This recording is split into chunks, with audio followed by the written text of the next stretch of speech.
Hello everyone, welcome back to the Big Bad Bench. My name is John, aka Big Bad Biologist, and today we're going to be cramming a GTX 1060 into a HP OEM that should not have a dedicated video card.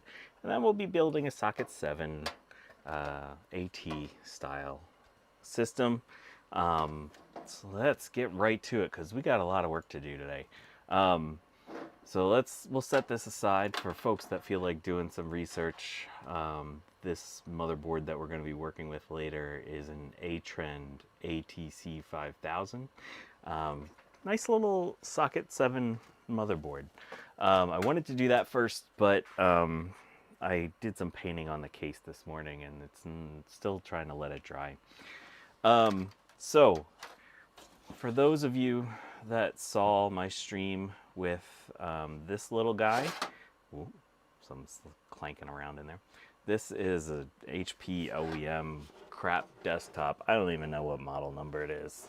We got some models. So this was, yeah, look, it doesn't even have like a model number. It's an HP desktop PC.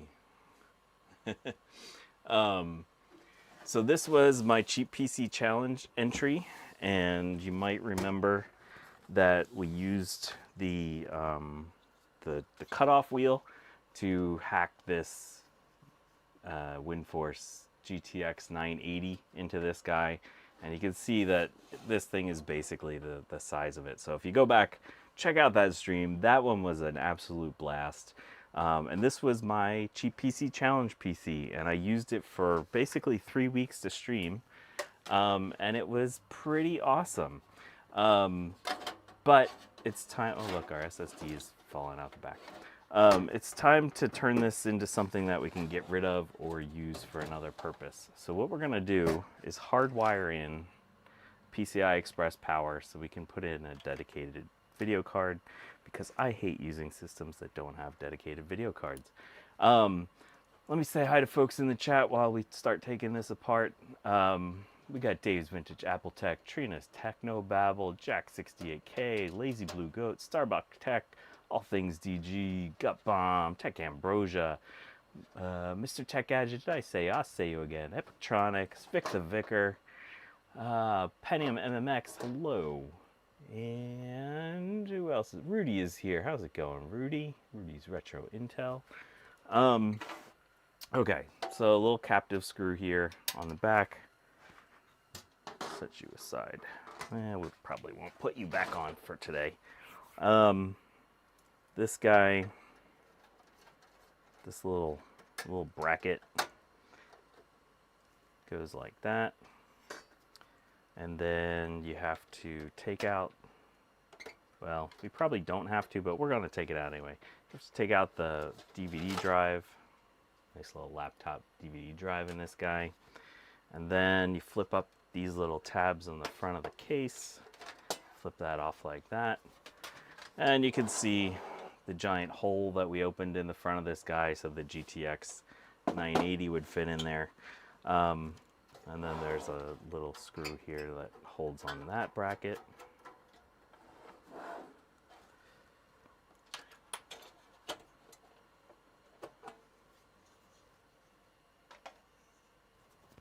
All right, so what are we looking at here?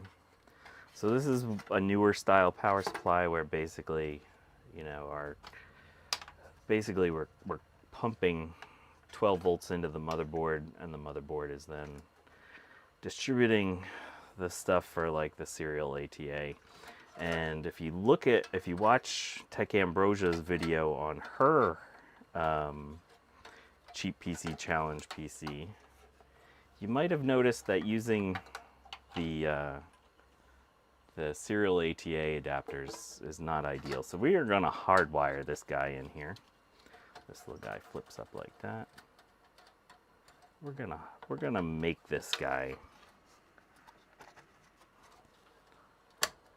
want to have a dedicated video card. So this is just a little PCI Express power connector. And we just kind of want to see where these wires are going to line up. Yeah, there's probably going to be jank and magic smoke today. We'll see how this goes. All right. So, as with these, we don't have a ton of room.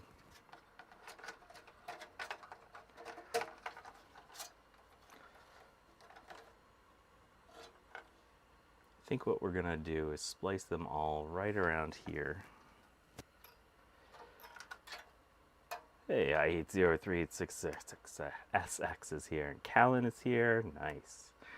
Hello, and Chris Angelis is here. Nice. Lots of folks here. Sorry I missed last week. Was not really feeling up to things last week.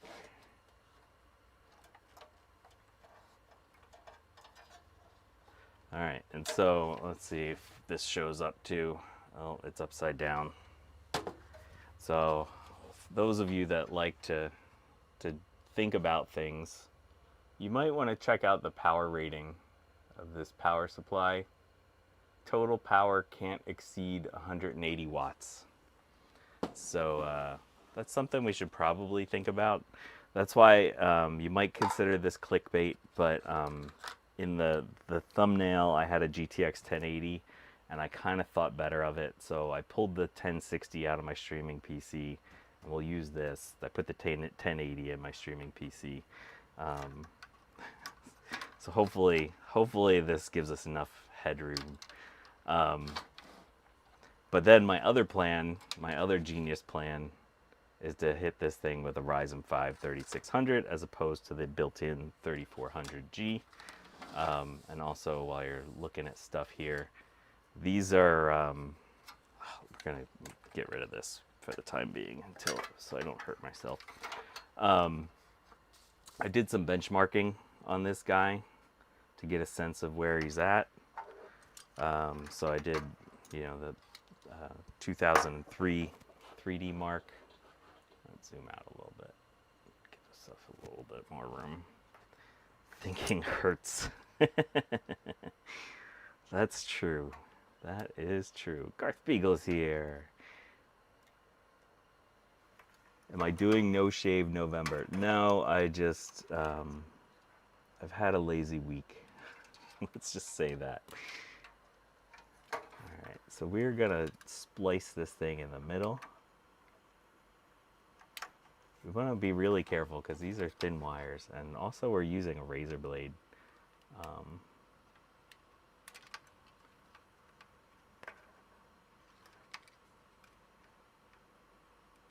Probably should have done some of this before stream, but it's okay. We'll be okay.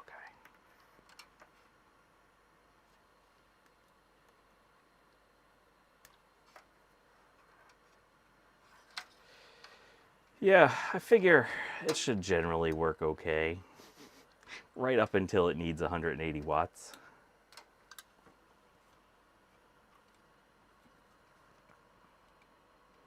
I think we're just gonna cut these. It's gonna expedite the process.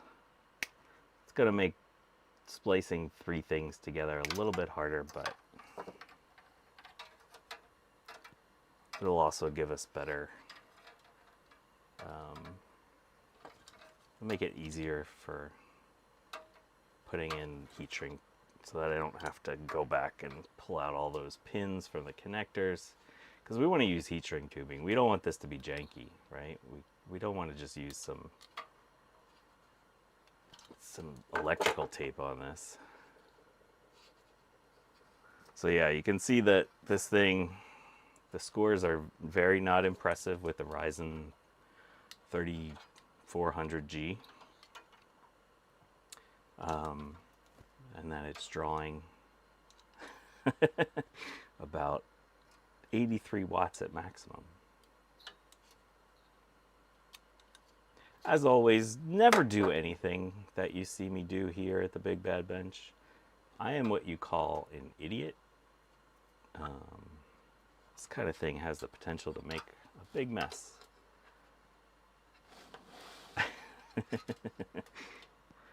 Yes, you know how I like to strip wires using the box cutter. All right, I'm gonna use this. I'm gonna dangle these off the edge.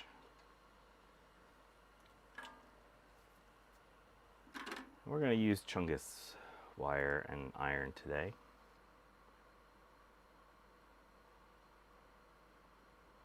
So I'm going to tin those before I screw them all up.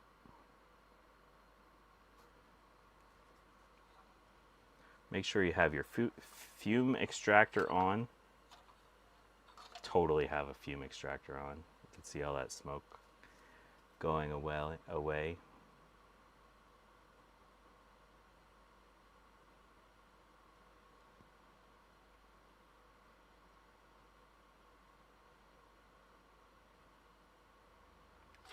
No, oh, you jerk.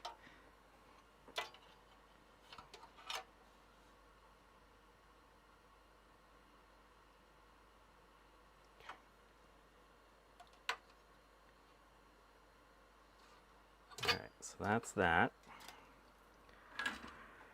The good thing is, we only need one more yellow wire.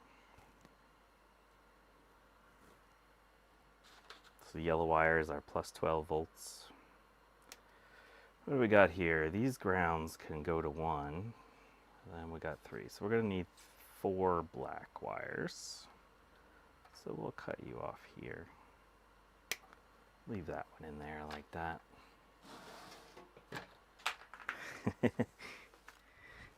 Dave says he has the same fume extractor as me.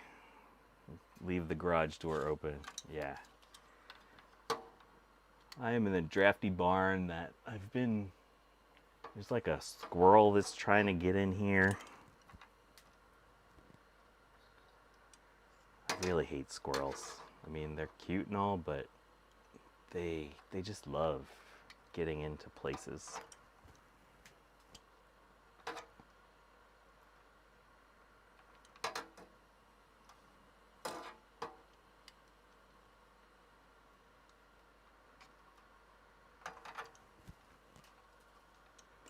I'm gonna tin a couple of these before I mess them all up. This is a useful thing if you have like a helping hands or something like that. You know we're pretty low tech here. So we don't have those. And we're gonna solder right inside this computer, because why the heck not? We don't need to worry about solder splashing around onto our motherboard. Who worries about that kind of thing?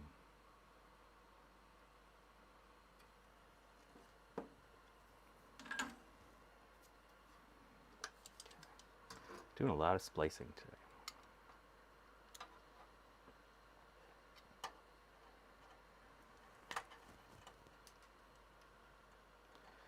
Yeah, need more foxes. I like the foxes. I think I saw one the other night. Something was looking at me in the dark. It was about the size of a fox. Could have been a fox, maybe a bobcat. They're probably about the same size.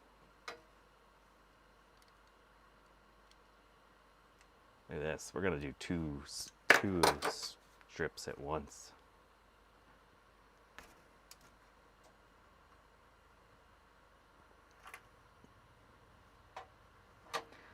I'm not gonna sing that song, Starbuck Tech.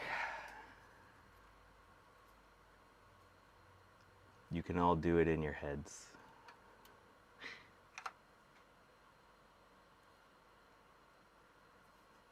Yeah, we had some wild cats around here too.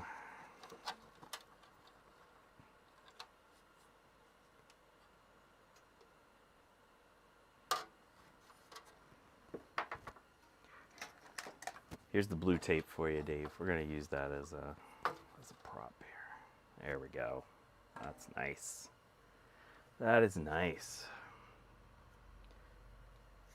So speaking of Dave, this socket 7 system that we're gonna work on, I showed on one of his streams. I think it was the 8-hour or 12-hour Halloween stream. I went and picked up a lot of stuff, and this socket 7 system was part of that. The issue being that the socket 7 system had a mouse infestation and the bottom of the case was all corroded and nasty. So I had to do some cleanup some rust repair, and then I painted it. Okay, these are all good to go. I'm gonna get this side of these guys.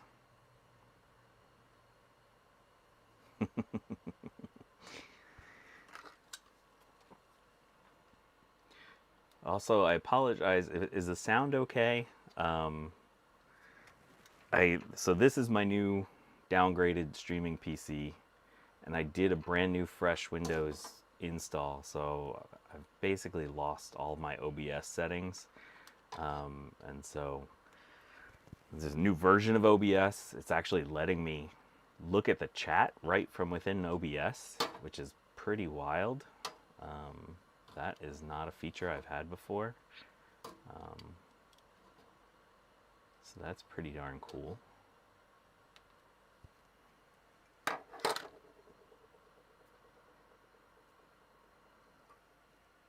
Okay.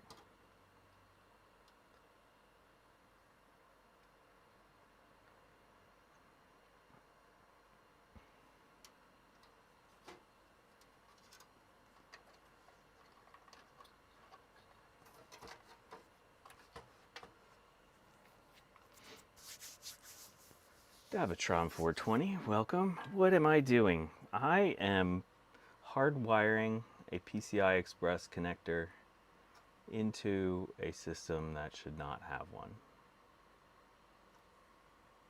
Why? I don't know. I want to have a dedicated video card in this guy. Okay, so everything is now tinned up. It's really not recommended to do that. Where have you been? Okay, so what we're gonna do is we're gonna take one of these and one of these. We're gonna put them together. Oh, we gotta put our heat shrink tubing on. Almost forgot the heat shrink tubing.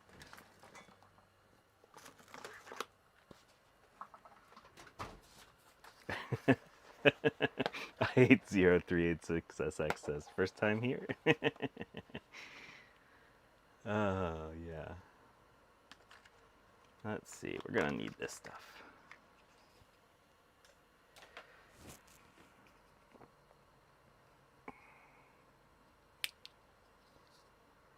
So the power supply can theoretically supply 180 watts. If my calculations are correct, this thing should be drawing about 170 watts by the time we're all done.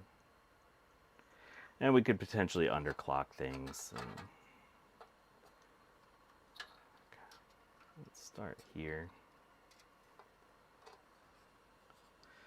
So yeah, oh, no.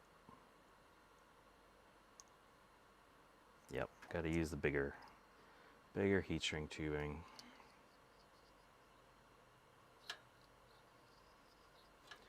Glenn McEnroe, hello.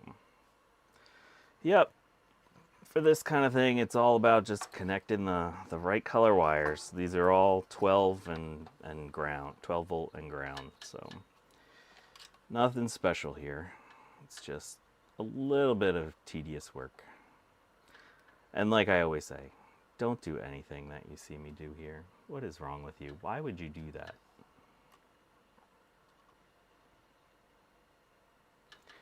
Brian is here. It says, Wago connectors? Yeah, but if you use those connectors, you're basically going to lose a couple watts in the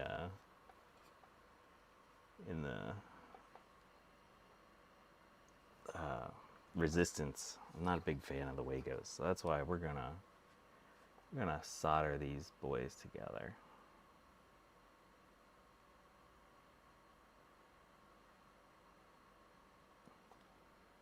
Oh, I missed.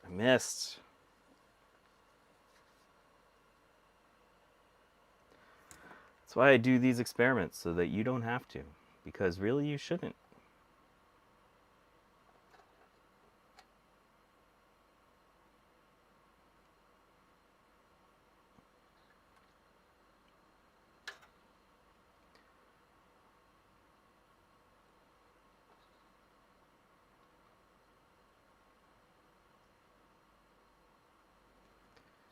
Oh.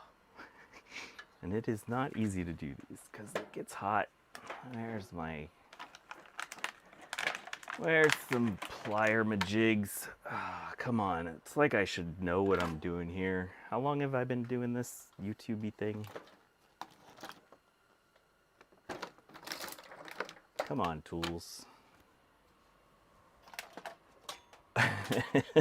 It's also kind of funny to think that, say don't do that, and we had a GTX 980 crammed into this guy.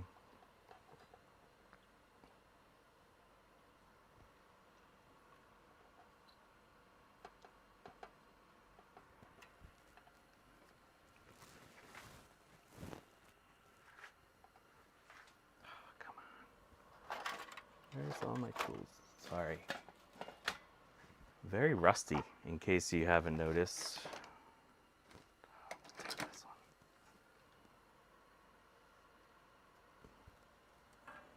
Rusty at the YouTubes. There we go.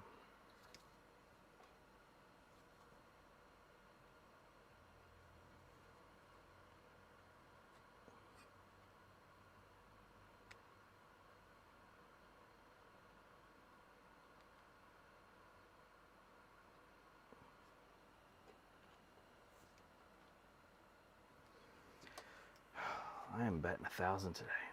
All right, we will pick it up. We'll get into a rhythm here in a second. It's okay.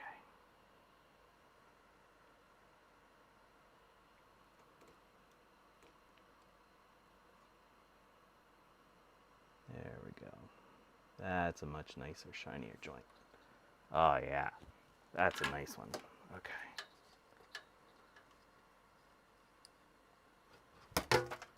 We're using heat shrink tubing like professionals, so you know it's not janky. Need a lighter.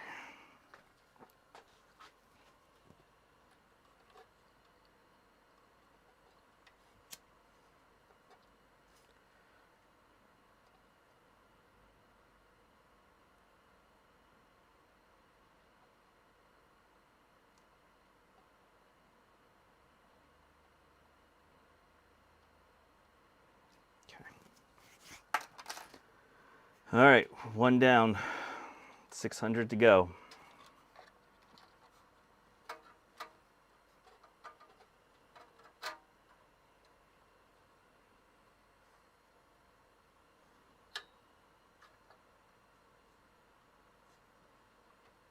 Nope, don't grab the black one.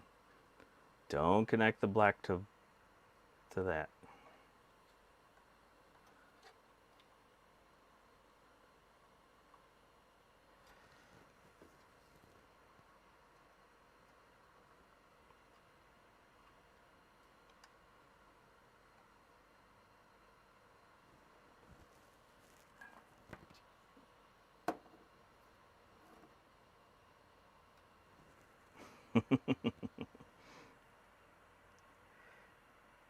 Gutbomb wants me to wire an ISA slot onto this guy. We could probably figure that out.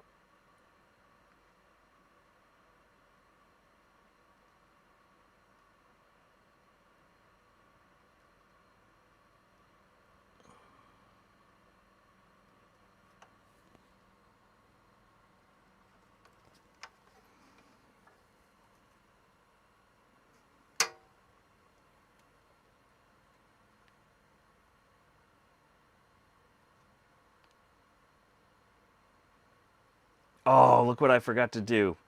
Gosh darn it. Heat shrink tubing, John. Heat shrink.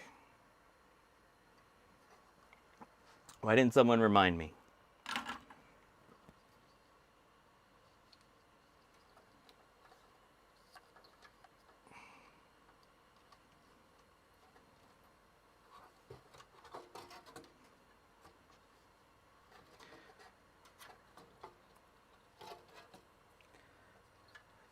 Garth says it's all gone wrong.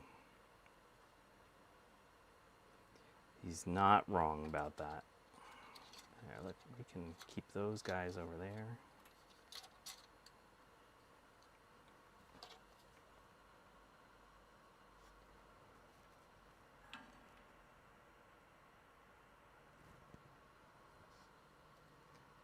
Probably gonna drive gut bomb nuts for not cleaning my tip enough, but we are globbing on the solder on this guy.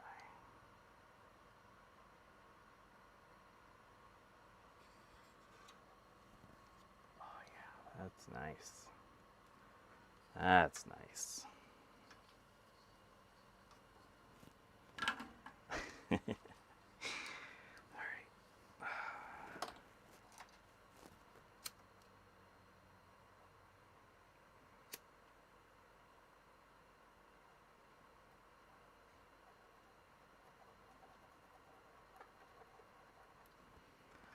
Good one.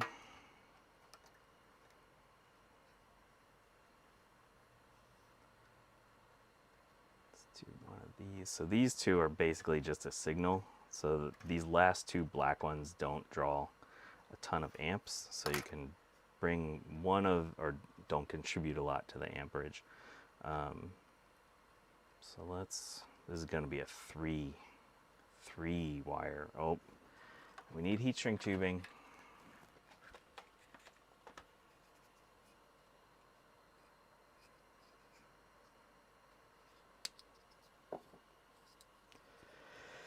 Yep, you can definitely use the hot air station to melt the heat shrink tubing. I'm a little worried about doing that today just because I'm drawing a little bit of extra electricity with my space heater. And I'm worried about my workshop just running out of juice.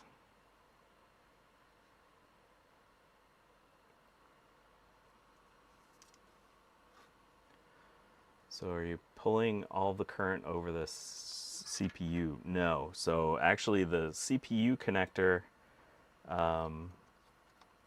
is only getting part of the mess. We need one more hand. I should have had Gut Bomb come hang out today. Be my other hand.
There we go. That's lovely.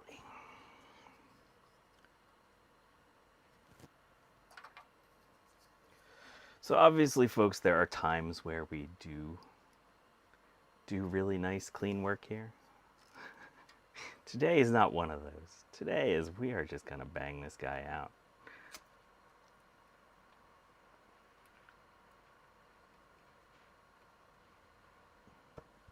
Okay.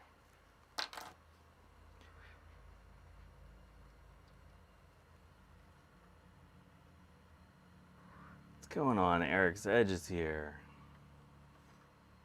We are wiring up things that we should not be wiring up, Eric. That is what we're up to today.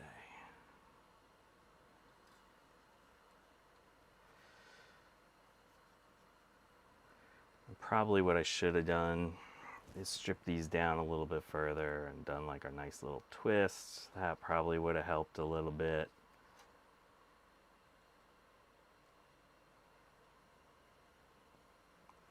The jank is back. That is correct. Let's do a little twist anyway.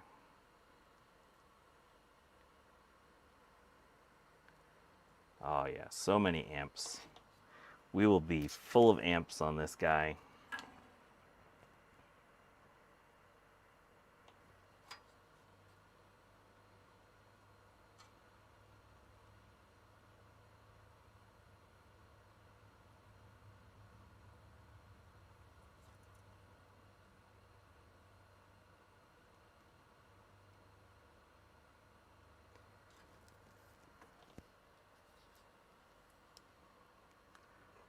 See, Eric gets me.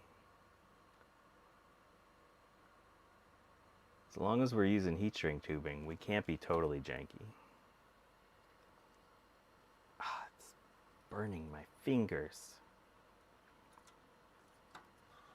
Come on.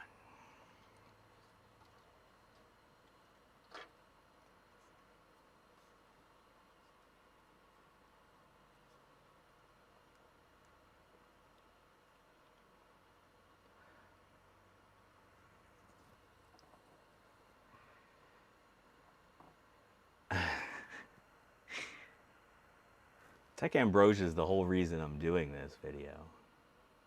So we can blame all of this on her.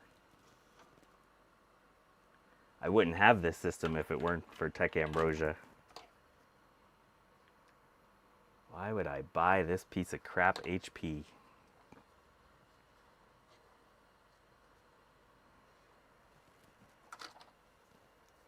You are a bad influence.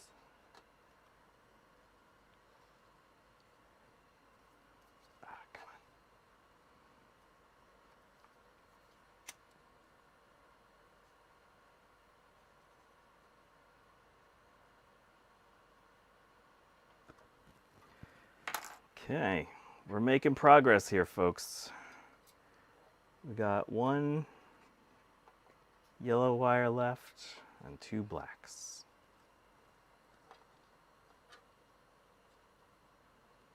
Hey, Bacchus.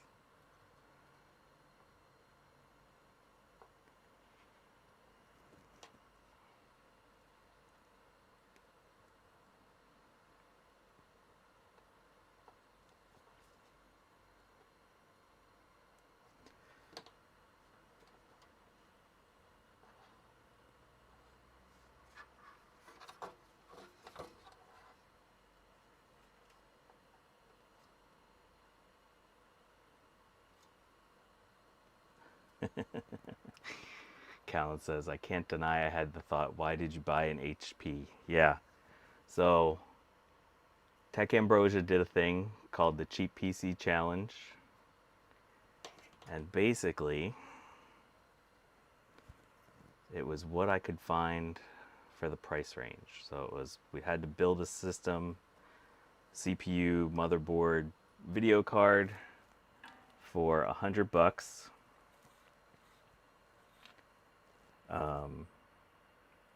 And so I got the computer. It's got a Ryzen processor.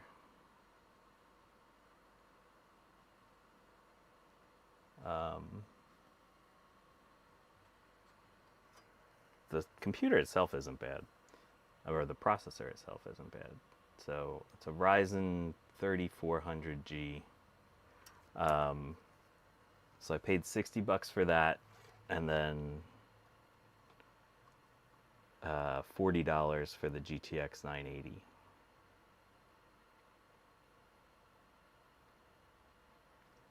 Okay. So that was my $100 PC. There we go. Getting closer, people. We're getting closer.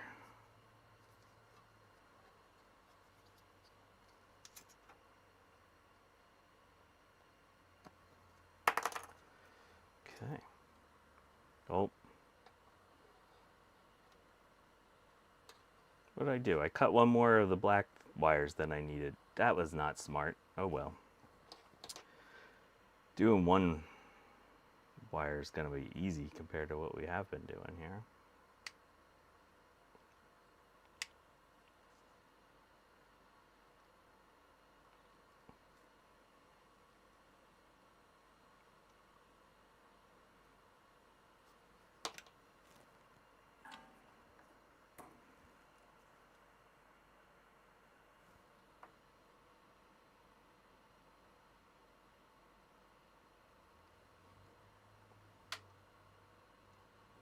Oh, almost missed my heat shrink tubing.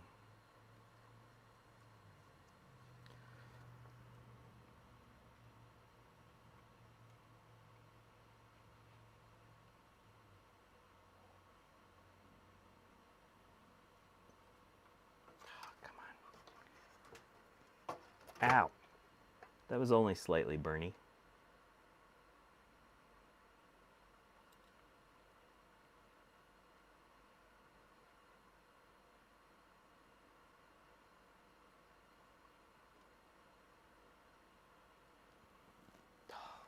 That's ugly.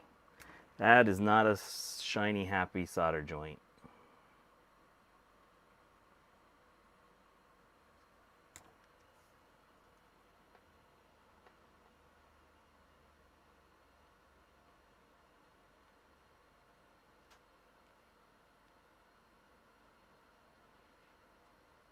There we go. Now we have a nice, shiny, happy solder joint. Smush you a little bit. You don't mind being smushed.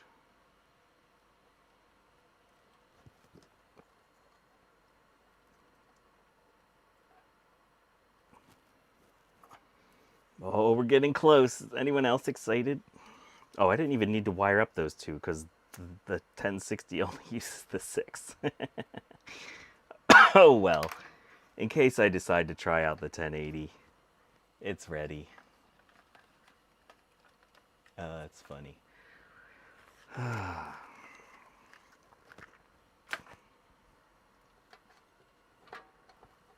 think what we're gonna do is try this without the video card first.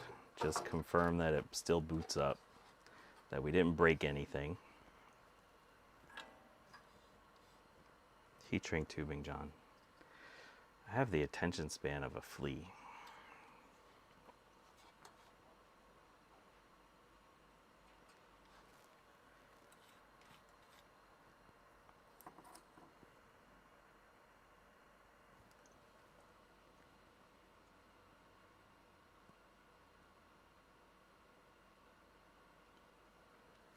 Okay. Very nice.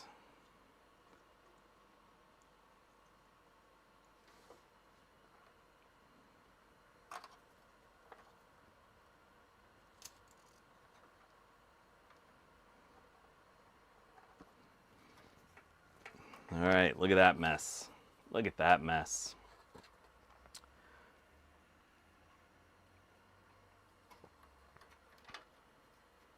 Let's plug in our CPU power.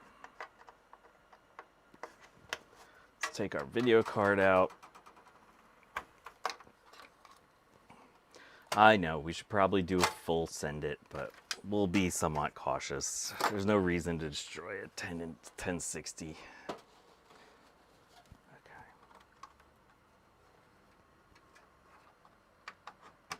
Okay. Our SSD. Gutbomb says it's going to work great. Okay. Well, if Gutbomb says it's going to work great, then I believe.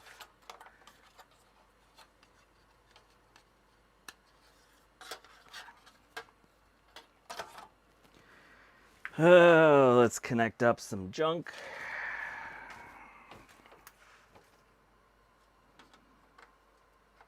HDMI. Where's our electric from up here? This one we can watch with the kilowatt to see how much draw we're creating.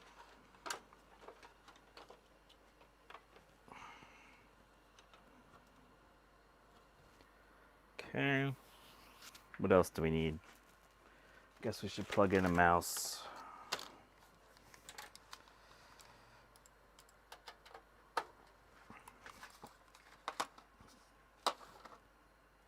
Okay, let's go. 3, 2, 1. Powered on.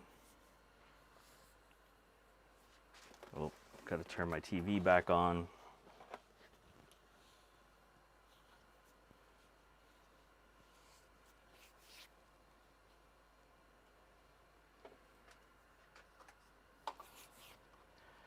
There's no fire yet.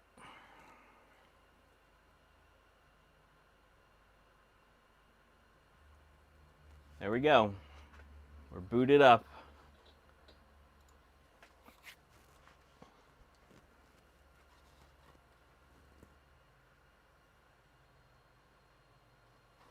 Okay.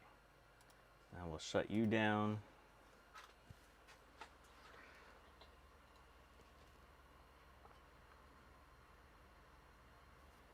See, we're drawing 30-ish watts.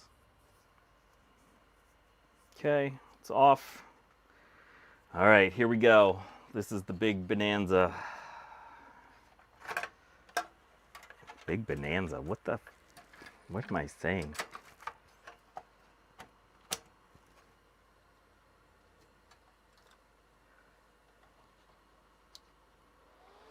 Uh-oh. Powered on by itself. Don't do that, but okay, we're gonna take our connect video HDMI out, put it into the video card. Okay, here we go.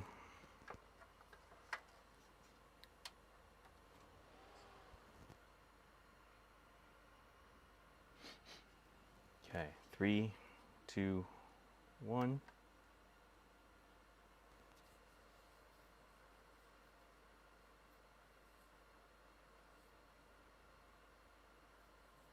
Got fan spin.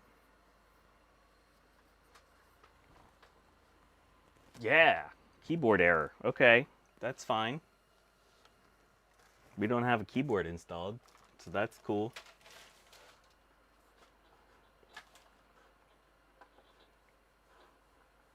We're up to 60 watts, 65, 74, 96, 98. Uh-oh, uh-oh. Yeah, we're not gonna touch this thing with Furmark.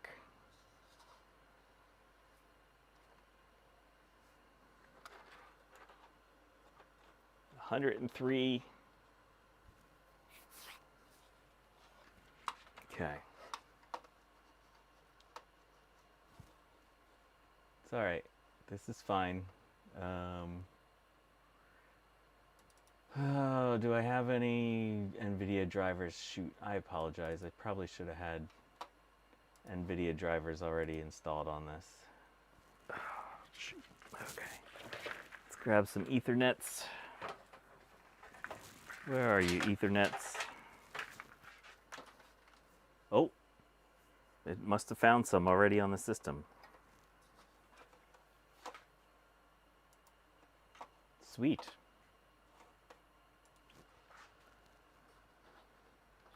Furmark. No, we are not doing Furmark on this one.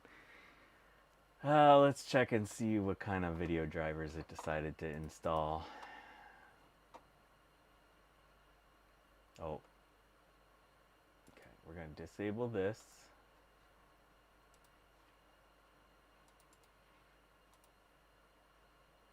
Driver 92624. All right, that's cool.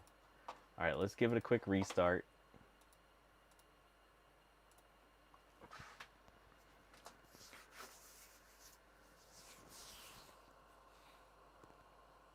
I mean, this system had this hard drive had an NVIDIA video card in it at one point that was relatively newly installed. So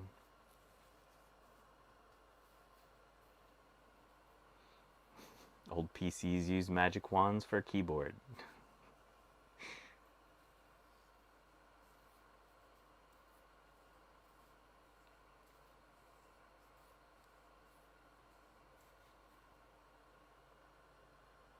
We're gonna run 3D Mark 2020. What is it? 3D Mark 23. So again,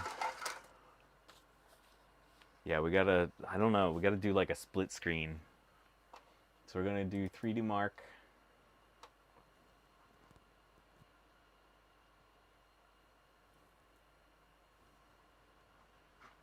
We're at 108 watts, 116 watts, 118 watts.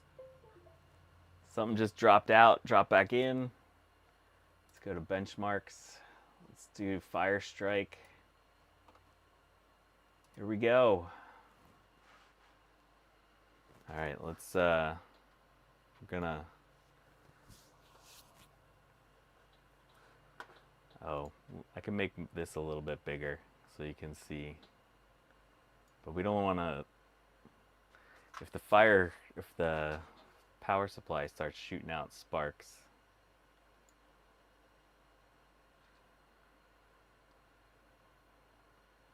I'll make sure you see everything here.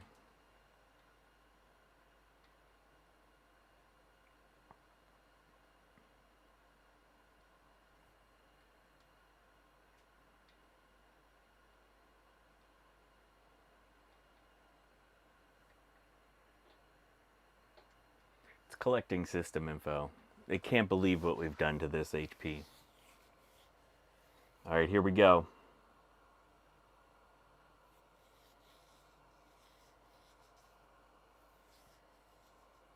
So the GTX 1060 3GB video card.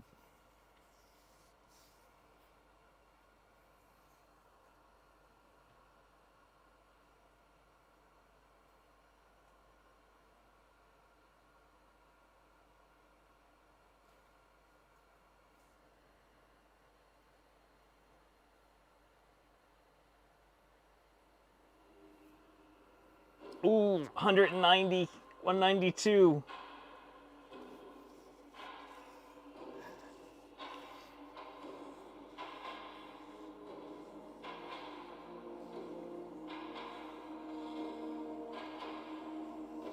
It's doing it.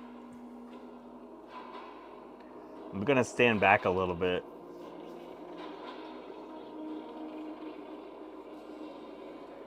So this is full system power. So this power supply, I'm gonna turn my TV down. The power supply is rated for 180 watts continuous.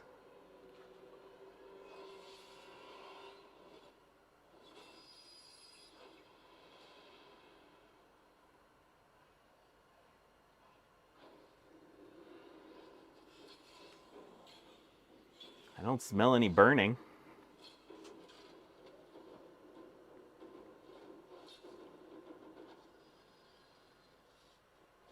So this is an 80 plus gold power supply. So that should be what, 90% efficient? We're hovering right at 190, like 186, 187, 188. Oh, there we're above 190. Whoa, 207.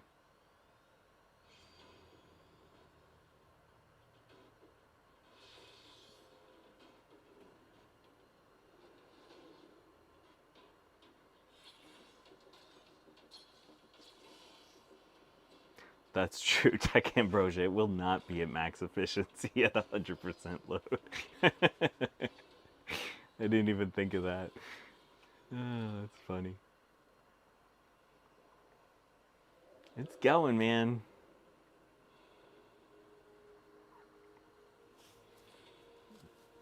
Again, these were my benchmarks from previously. So our previous Fire Strike score was 2842 at 76 watts.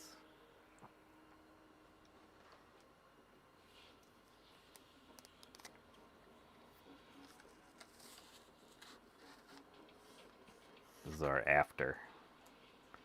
You can see we do high-tech graphics here at the BigBadBench. What did we hit? 207 max?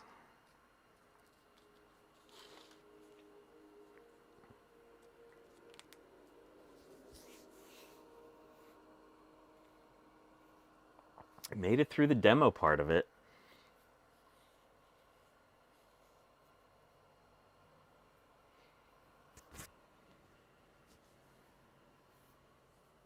The wind coming out of the power supply is not warm.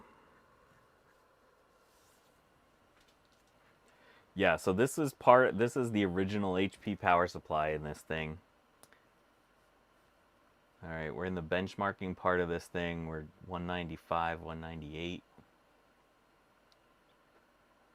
This is the regular old HP OEM power supply.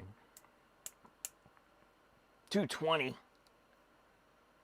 222.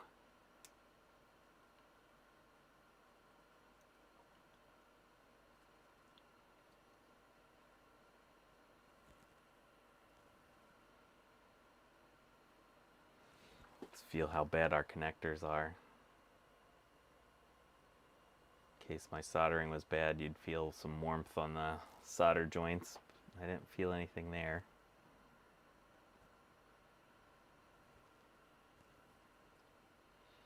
This little HP is a beast. I could not believe that it did 3 streams for me like nothing. It didn't even break a sweat. So, for people interested in streaming, find yourself a used HP for 60 bucks and stream your face off. Of course, we were using the GTX 980 in there, so that helped a little bit with the decoding. How warm on the wires, the video card side of that. All right, well, yeah, it's fine. Like, I feel more heat coming off of the video card itself from the heatsink than the wires.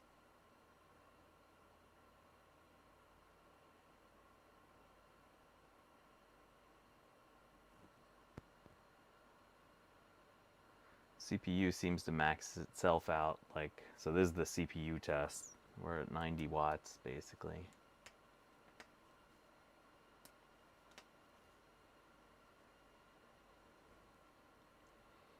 Fire Strike combined test. Here we go. This should be the most stressful one.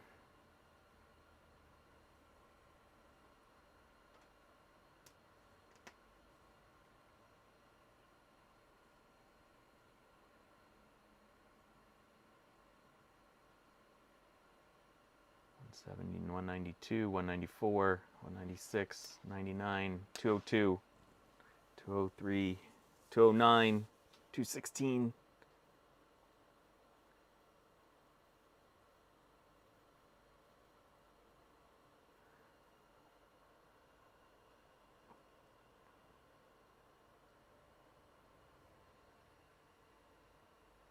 Loading result. 9,919. All right, so for this one, we went from 2842 to 9,919. That's a pretty nice speed up. That is a pretty nice speed up. Let's see if it can get through Skydiver.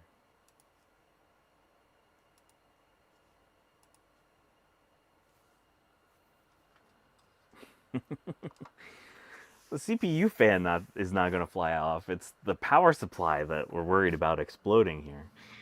The CPU fan's fine. I mean, it's a janky, cheapo, but it's fine for a Ryzen 3200G or whatever it is, 3400G.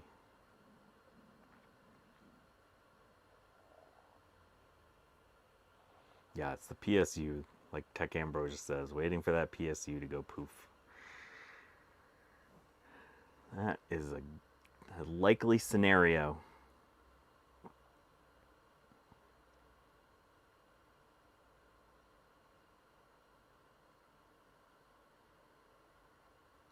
My workshop is not unreasonably cool either.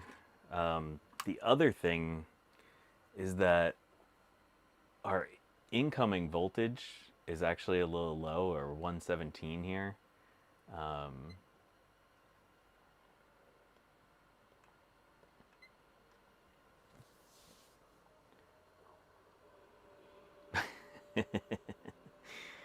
try a 5800 X3D in here.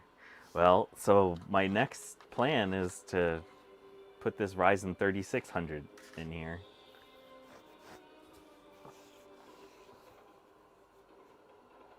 I have a feeling that's going to push it over the edge.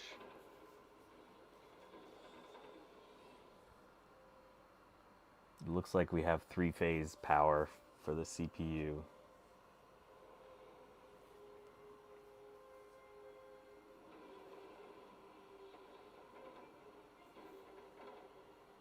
.203.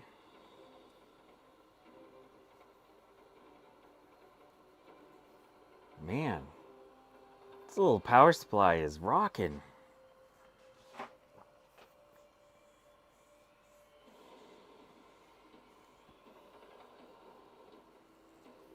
Chris F, hello. We need smoke. Yeah, this thing is refusing to explode. I bet you if I put that 1080 in there, it would have exploded.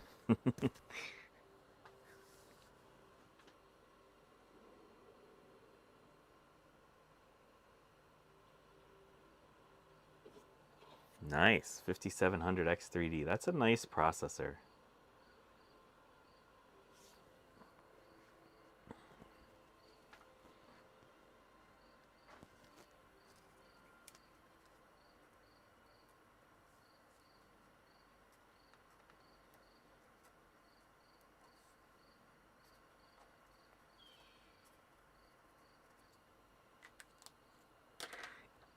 Yeah, no, we're not putting a 4090 in this.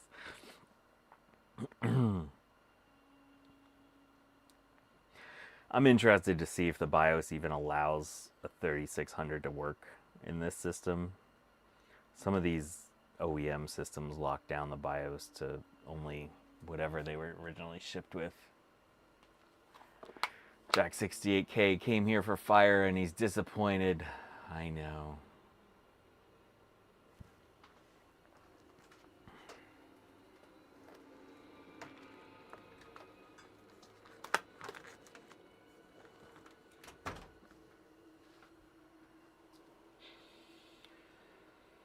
What chipset is in it? See, that's what I can't tell. The HP or the AMD software didn't tell me when it installed, and CPU-Z doesn't really show it properly. I'm expecting it to be like was there an A420? I doubt it's a B450.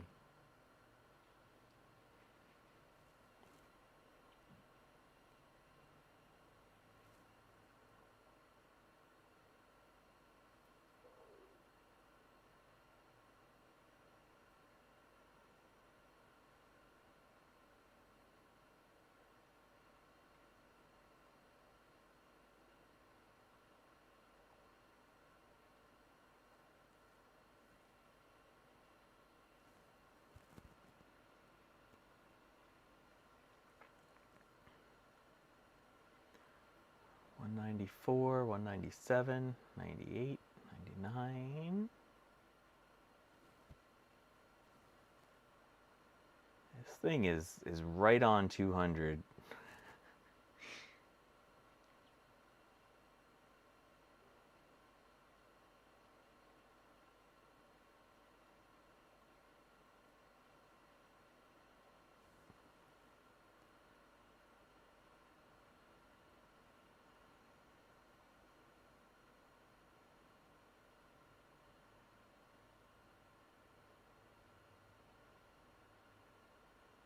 Seems like 199 is going to be our max for this guy.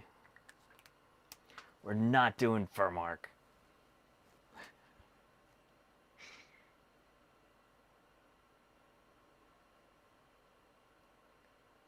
I'm surprised Tech Ambrosia hasn't said speeds this.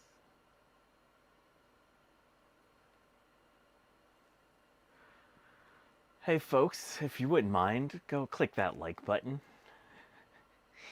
Because who doesn't like janky soldering and stressing out power supplies?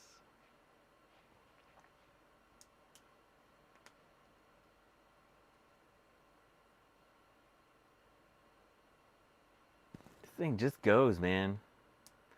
Oh, this is pulling more on the CPU. 106, 107 for just the CPU test.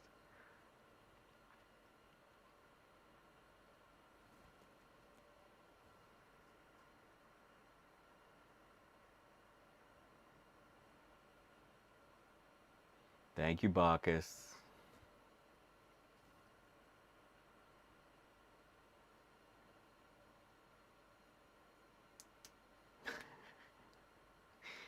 It's already 102. Jeez. Sorry, this process took longer than I thought. We're going to have to speed build the Socket 7 system. See how quick I can build a AT computer.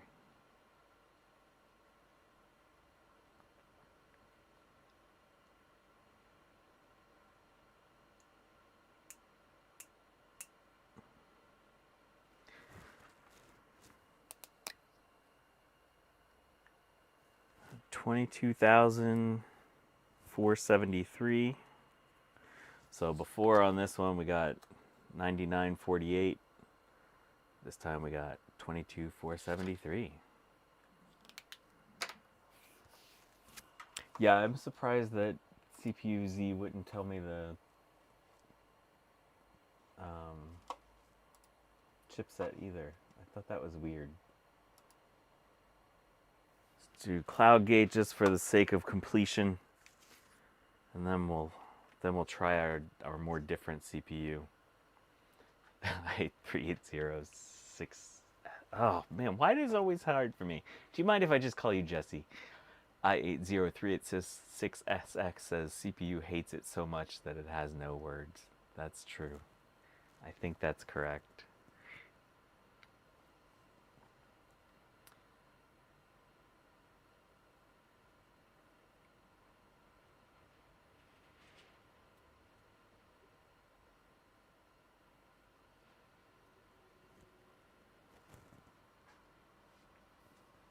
Yeah, let's see. Our model number is M01F0033W. It had a 1-year warranty.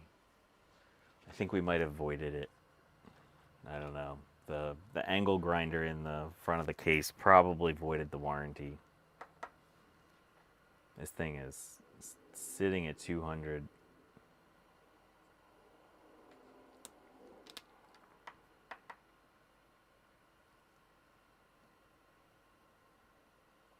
Ooh, Erica 2 motherboard. Sounds fancy.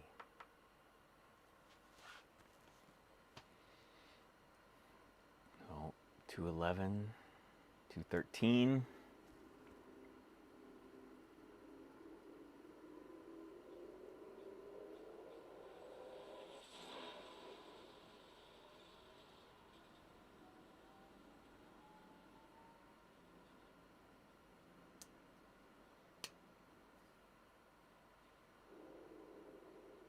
It's like 213 is going to be our max.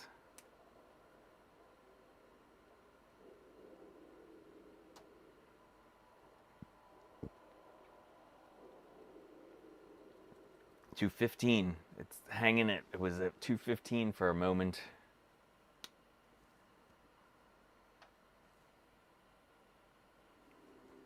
This thing is totally blowing me away. I was not expecting this to work. 215 again. I am no longer gonna crap on this computer.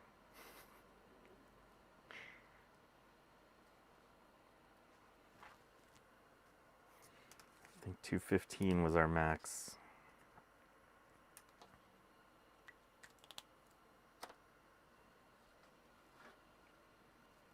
Could probably undervolt the video card a little. We'll undervolt the processor.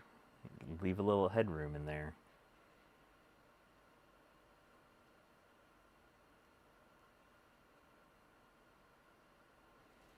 I can't believe this thing's just hanging at 200.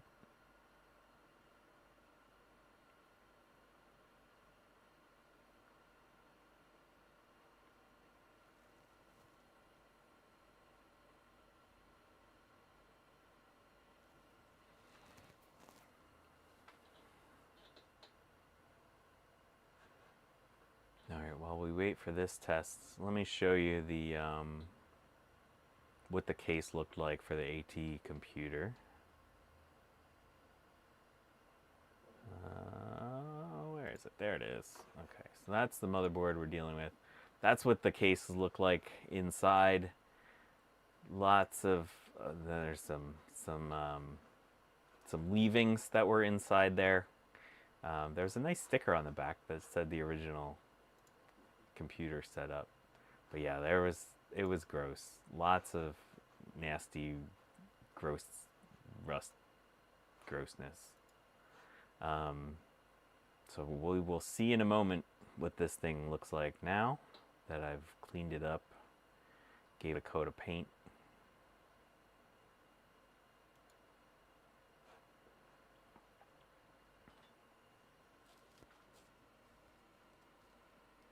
Oh, look at that. Tech Ambrosia pulled up the compatible processors. All right, so for this one, we're at 20,816. Before, we were at 14,073. So there you go. Nice little speed bump with this little upgrade. We're starting to get some heat coming out of the system. That was pretty impressive. Let's shut this guy down. And let's see if we can get our other processor to work in here.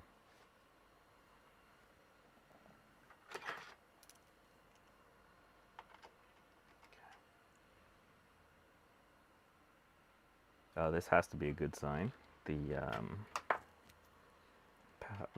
video card fan stayed spinning. So you know that's got to be good. I don't know. I think for my next system, I'm just going to find a couple of these computers and wire up some of these power supplies together. These things are tanks.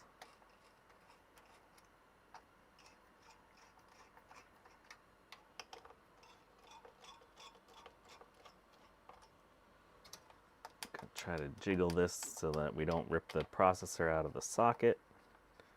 Got to be careful about that with the Ryzen. Try to get a little wiggle action going so you don't rip the processor out of the socket. Okay, good. We didn't rip the processor. Okay. Take out this 3400G.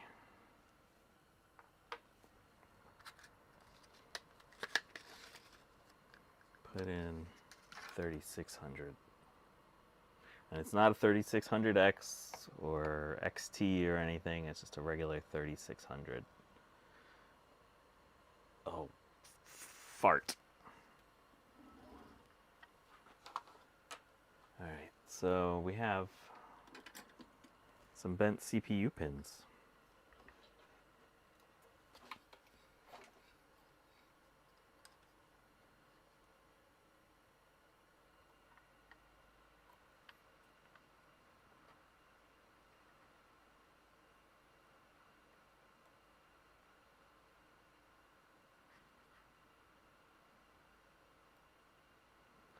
Guess I did that last week.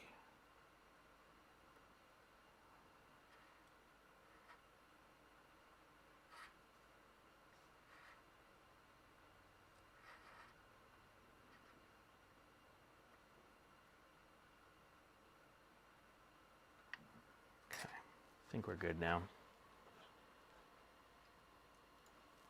I'm sure it'll fire up. I just don't know if it'll actually run through the tests.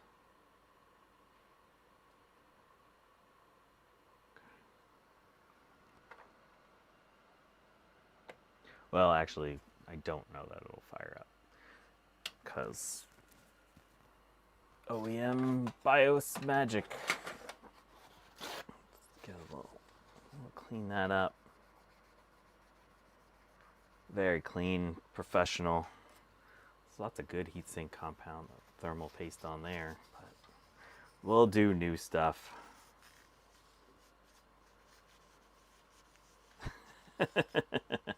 Tech Ambrosia says, I use a credit card to straighten them so that if I break a pin. The credit card's right there. Let's see. All right, we're going to apply thermal compound live. You could have seen when I showed you the bottom how perfect my thermal paste application was previously, so you know I'm an expert at that.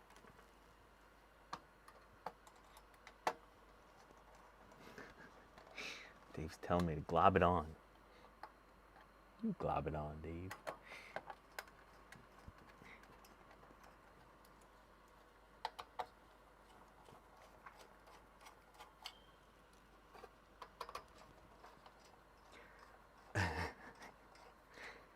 Trina says that I put too much on. I think I put on the perfect amount.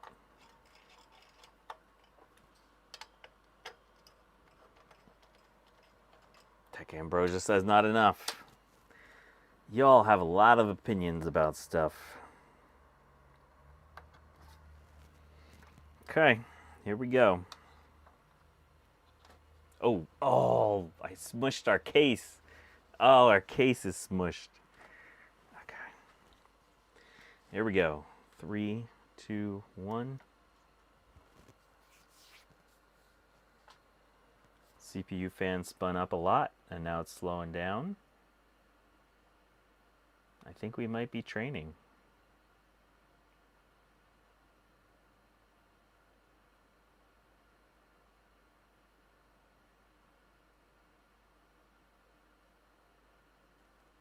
Maybe not.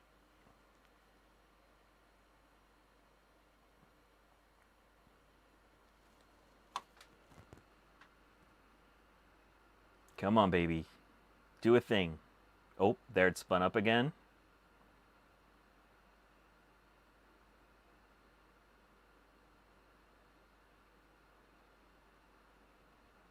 This is the latest BIOS. Oh, there it is.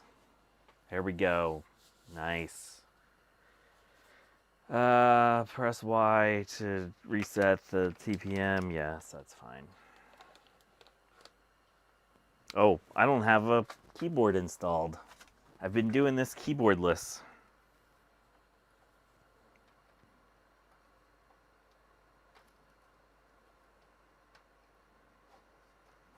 Ow! Damn it. Oh, I don't think I plugged in the right one. This stupid keyboard has two connectors. I think because of all the RGBs.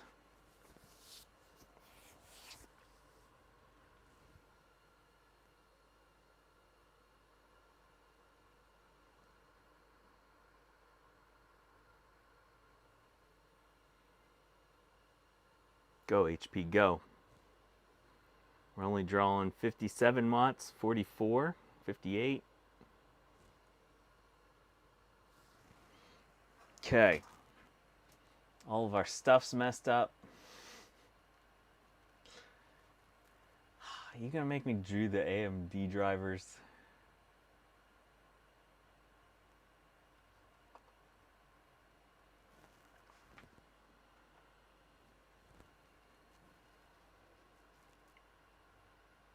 Doesn't seem like it's drawing all that much more wattage at idle anyway, or doing whatever backgroundy stuff it's doing right now.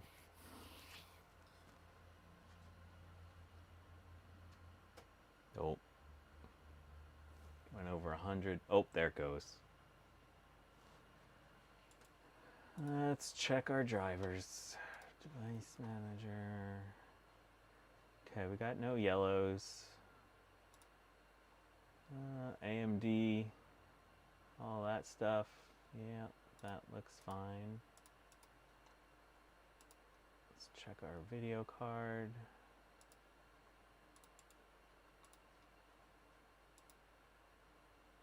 It's the same version of the video card. Okay. All right, so let's restart this.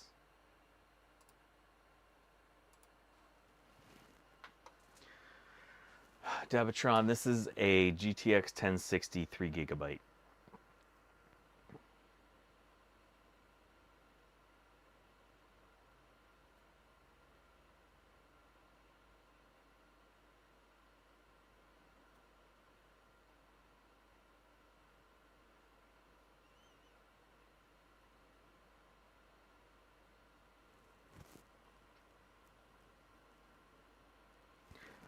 Yeah, if this were a Windows 95 system, I would not trust it to take the to redo the drivers, but Windows 10 is pretty good. If it's used the system, it's pretty good about finding stuff. So this system, this hard drive was on a Ryzen. It started its life on a B450, then it went up to B550, and now it's been in this system. So it's had all the drivers installed. So we're gonna go this. Okay, here we go.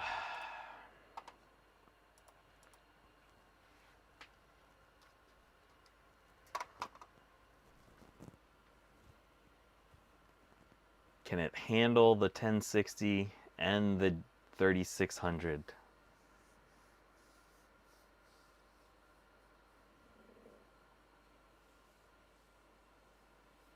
Fire strike combined. Will it pop the PSU? Yeah, I probably should keep my face away again.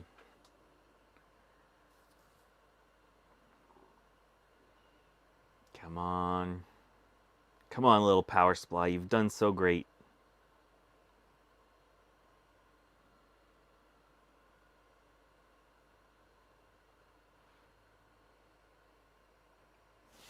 Oh yeah, Trina here. Look at how nice this thermal paste application was. That was about as perfect as it got. 180?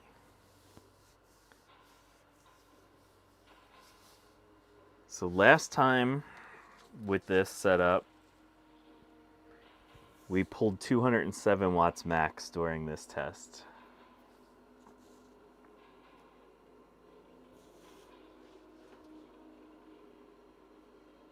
Seems to be drawing less power.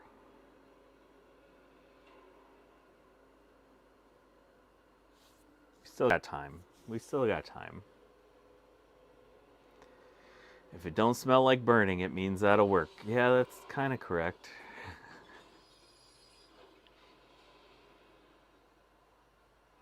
I can tell you this looks way better than it did with that Ryzen 3400G in there.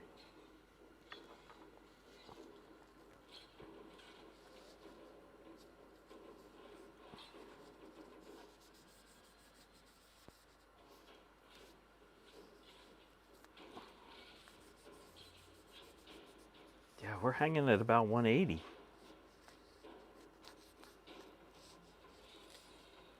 Oh, the 3400G isn't really 3000 series. That would explain it. Or this is a Ryzen 3200G. I'm sorry, I confused. Yeah, so maybe this is actually a better setup.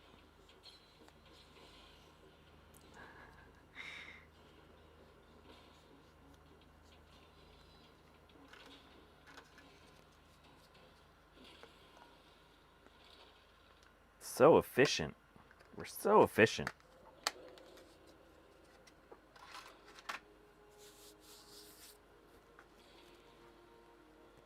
Yeah, it seems that we were maxing around 180.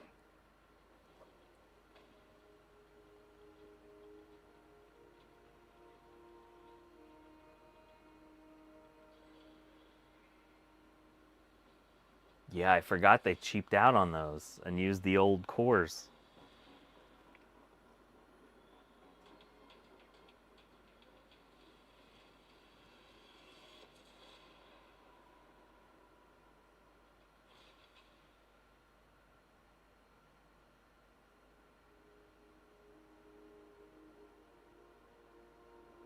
This is sweet. This is a hot setup now. Are you kidding me?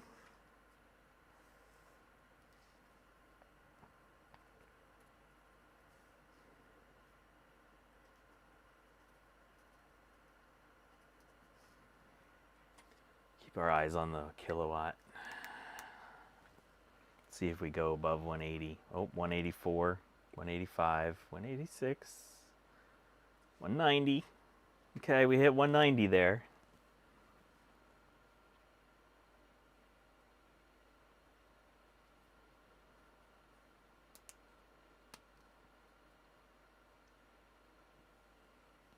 Is this the most exciting stream ever, just sitting here watching a kilowatt? This is silly. This is really silly. David Starbuck, I think it's more efficient because of your masterful thermal paste application. Thank you, David. I appreciate that.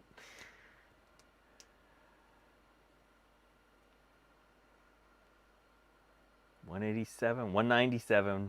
We hit $198.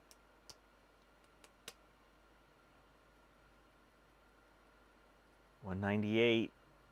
Ugh, that might be our max.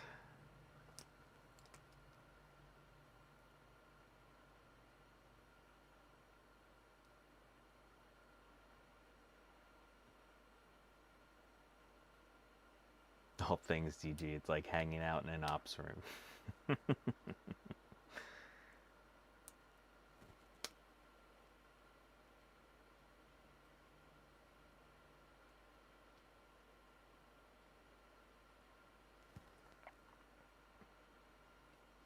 Come on, baby. Hang in there.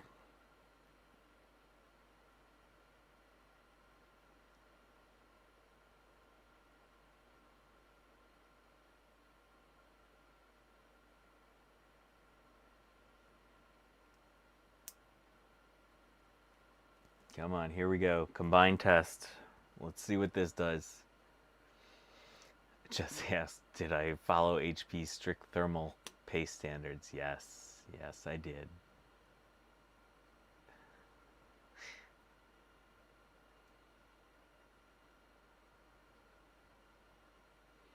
Brian says I hit 222 on the previous CPU. Oh.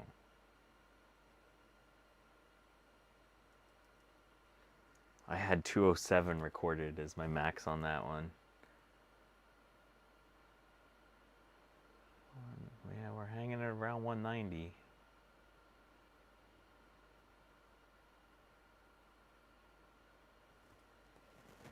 All right, so what did we get? So I saw on this one 198 as the max. I don't know if anyone saw anything different. This one is 11, 11, 8, so 11,000. So we've gone from 2842 to 9919, 11, 11, 8. We've gone down in power consumption. All right, let's do the next one.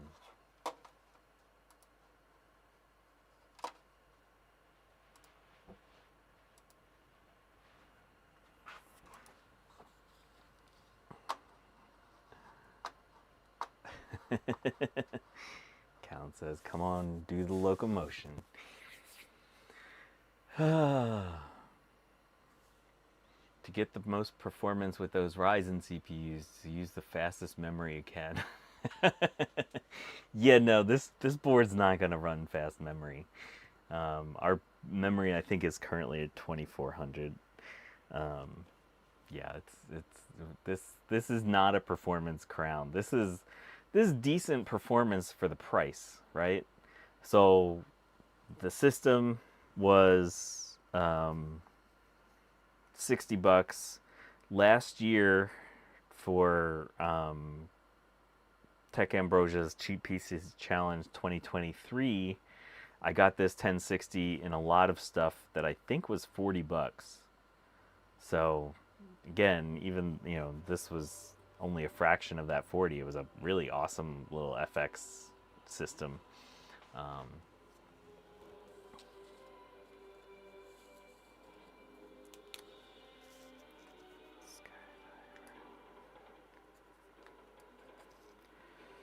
Oh, I forgot to watch the thing. 191.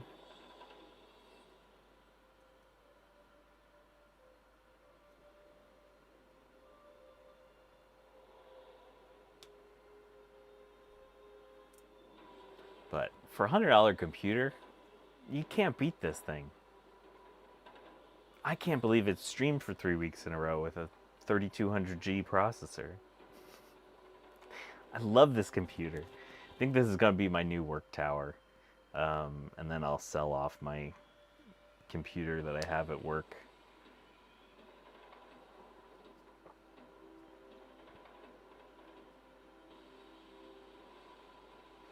I know I said I was going to give this away to somebody, but we'll give my work computer. It's a Ryzen 5800X with a RTX 2070.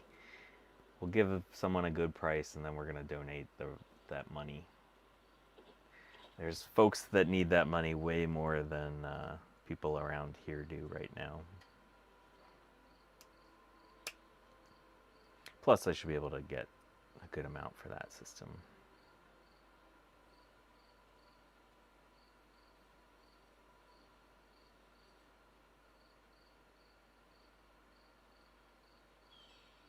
Yeah, I would imagine an HP Omen system would have some settings for memory timings, but not this little hunk of junk. I'm not even going to call it a hunk of junk anymore. This thing is a beast. Oh, thank you, Brian. I was too busy talking. Hit 202.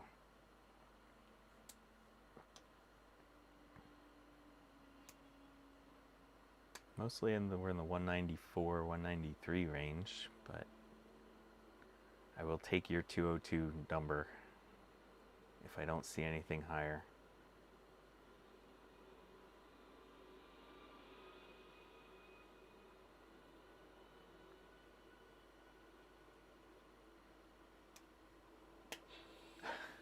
David Starbucks says I should try to water cool the PSU. This power supply is just a stud.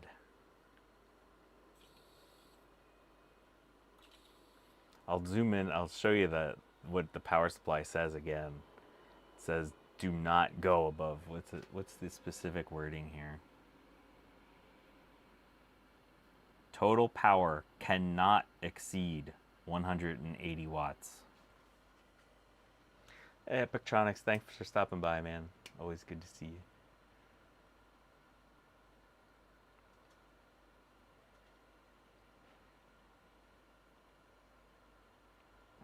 I'm not used to standing around benchmarking during my streams. Sorry, it's a little different for me. 190.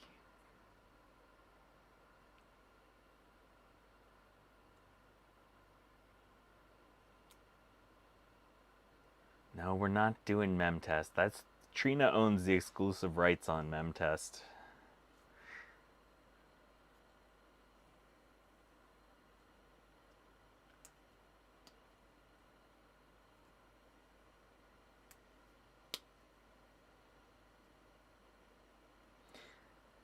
If you want to see a really long stream, 1-Bit Fever Dreams is currently, or it might be on his Any-Bit Fever Dreams channel, I forget, is currently streaming his 486 playing mod files with a Pico Gus, I think. Definitely want to check that out. Tech Ambrosia doesn't run MemTest.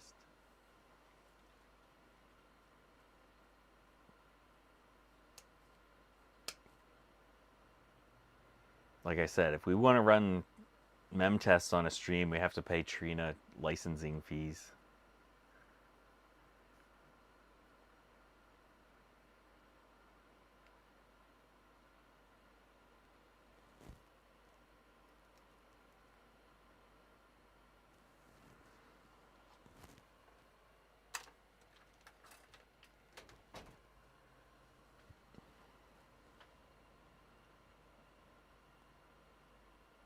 Nice.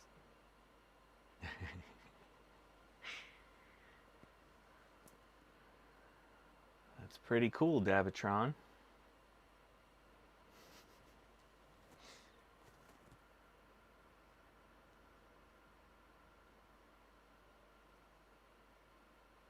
Yeah, I would say the power is generally more efficient with this one. Although Brian mentioned that it did hit 202 on this test, which would be higher than the last one.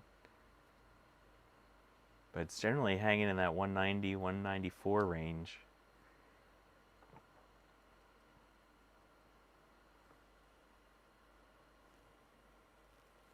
Okay, so we're gonna say our max wattage was 202 and our skydiver score was 31,753.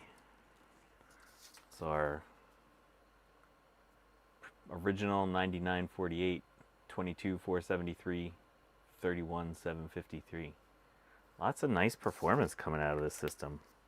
All right, one more benchmark, and then we'll switch over to the Socket 7 system, because darn it, I really want to build a Socket 7 system.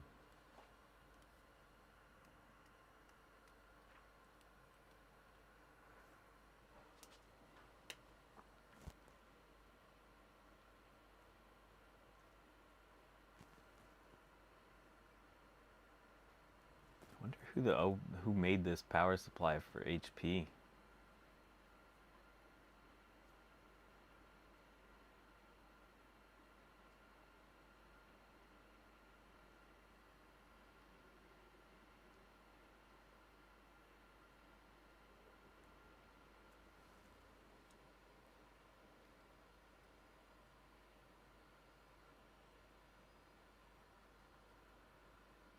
$185, $192, $193.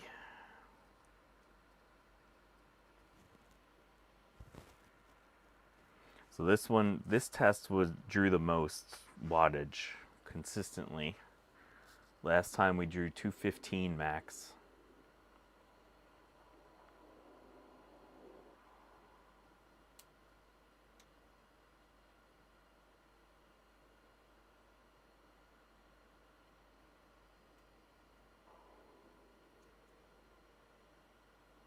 $97, $98.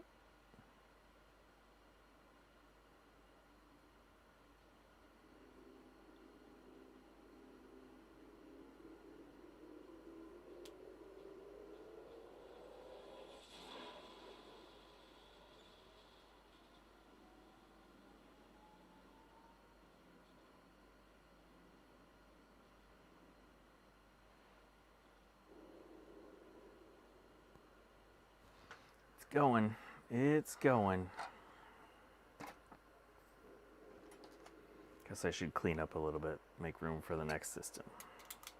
I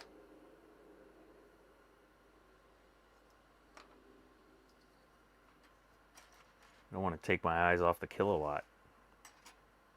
198.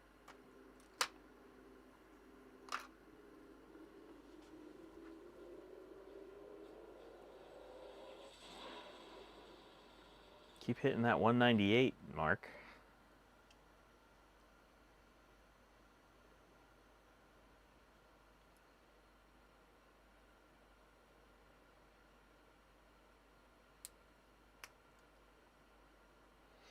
What gains do you think there would be with cheap M.2 over SATA? Yeah, there might be a few watts savings if we switch down to a SATA or M.2 drive. It's a good idea. Anything on CPU temps? It's definitely not getting warm. The heatsink isn't. I don't know if I have Ryzen Master installed.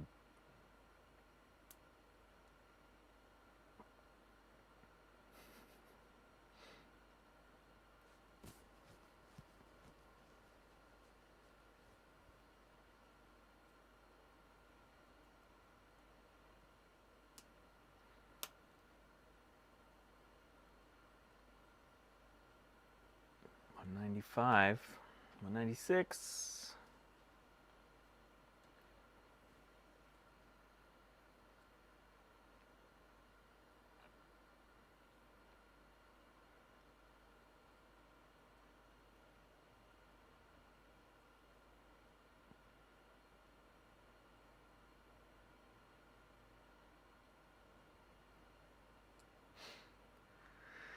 solder this SATA drive into the M.2 slot. Yeah, there we go. That would work.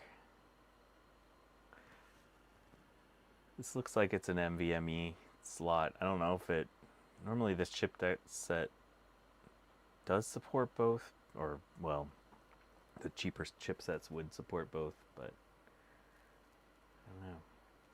Okay, CloudGate. I think our max was 196 for this one.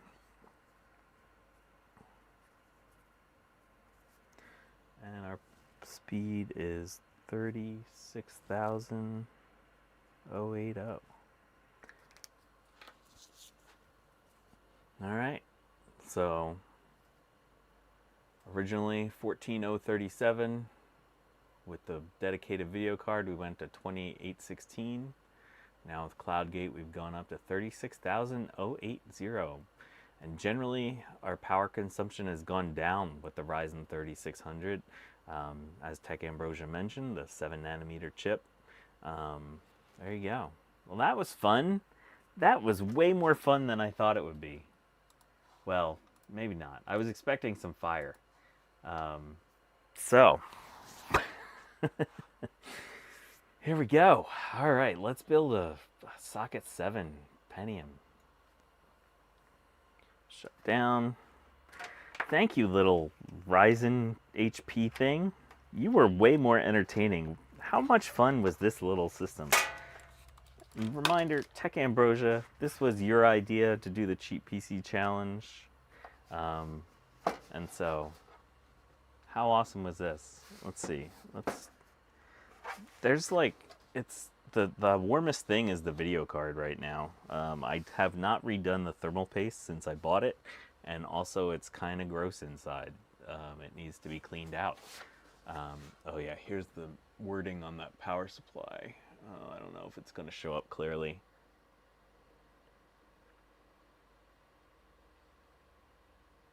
But okay. Well, that was something else, man. Okay. Let's get rid of this electricity. We're not going to need that anymore. We're not going to need our faceplate. That. Set you aside for now. This little bracket guy. You are a bad influence. That is true. Okay, so here's the front of this case. And one of the reasons I was excited to go get this lot of stuff is look at this. It's a 3-digit 7-segment display. That is a cool thing. Now, the problem is I have no idea how to program this one, because normally you get a bunch of jumpers back here and it tells you stuff. But anyway, let me go grab the case. The case has been hanging in my workshop near my heater to try to dry. So we got like this gunmetal type color on here. Just to remind you what the inside looked like. It looked like that. So we're not going to keep that. What else? What else did it look like? There was all little leavings. There's no leavings anymore. So there we go. Let's put some feet on here. Do that first because I know I'm going to lose these little nubbins.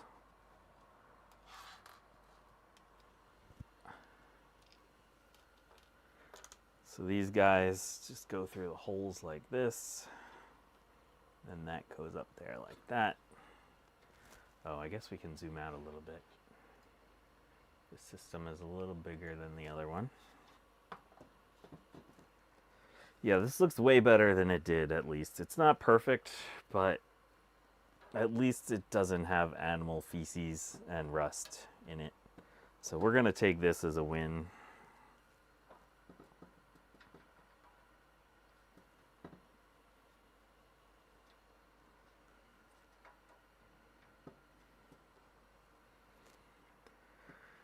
Okay, so then we're gonna go back to the back side of this. Oh, look. Oh, I failed. That's all right. We're not gonna see that when we put the next thing on. I missed some paint.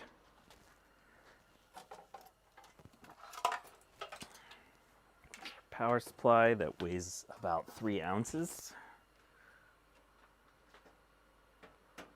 Okay, so these AT boards use these kind of standoffs. Typically there's 1 or 2 real standoffs.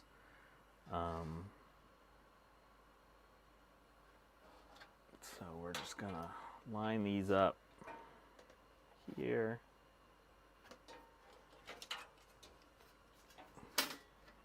And slide that over.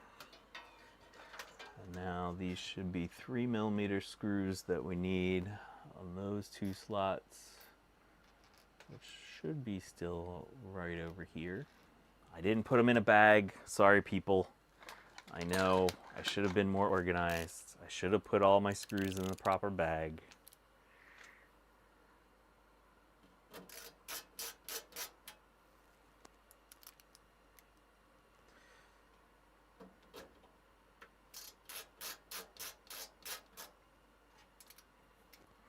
And so the processor in this guy is an AMD K6. Let's pop that off real quick just to show you.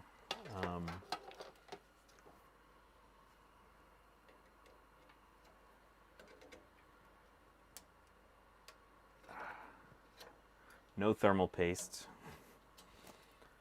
So this is a regular. Oh yeah, always double check to make sure that your little studs went all the way. This is a regular AMD K6 233, which is pretty cool. I was going to change this up with an Intel because I didn't think I had any other AMD K6. But I actually do have another AMD K6 233, so I'm going to keep that processor in here. I also have a K6-2 533, K6-2 500, and a K6-2 400. So we're going to keep this processor in here. Got a nice green heatsink to match.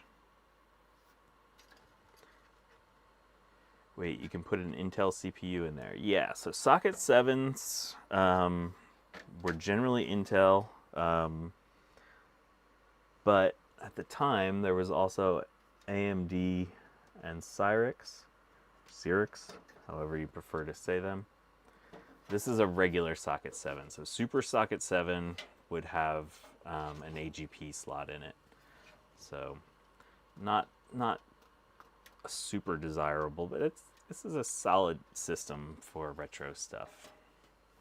This is the Intel TX chipset, which is fine. It's a nice chipset because it lets you use SD RAM. Before you would only be able to use FP RAM or EDO. So this was the first one that let you use those types of SIMs. And then these cases always got out of whack. So if you look on the bottoms, there's typically going to be a screw hole in the bottom, and you want to put that one in first. Hold on one moment, please. I gotta get a more different screw. Oh gosh, don't fall, little HP.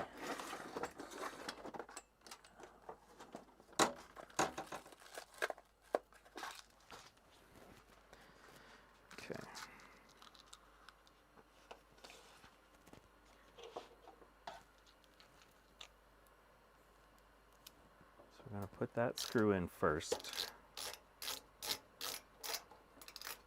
That was missing from this computer originally. Okay, so that one's in. And now you can see that since that one's in, these are sort of out of alignment. And so now you want to realign your case because these things are basically made out of pudding. And so we're going to use this and this and this. And this will help square the case back up.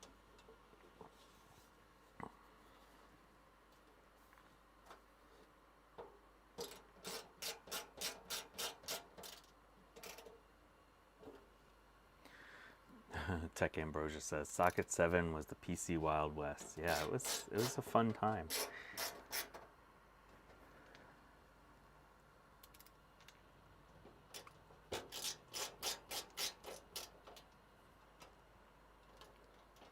Okay. Now I'm going to put in our power supply.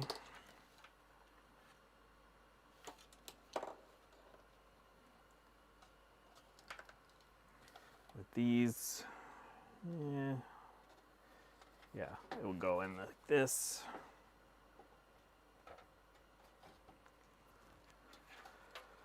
Oh yeah, I forgot about the IDTs.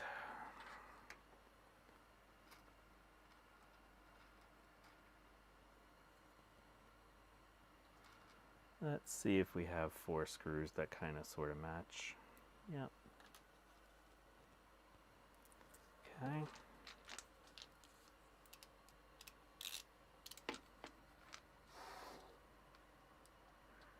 And the power supply layout is identical between AT and ATX.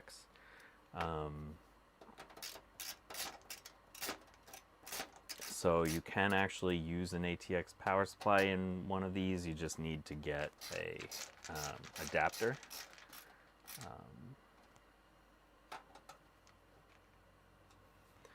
Have a good day, Trina. Thanks for stopping by.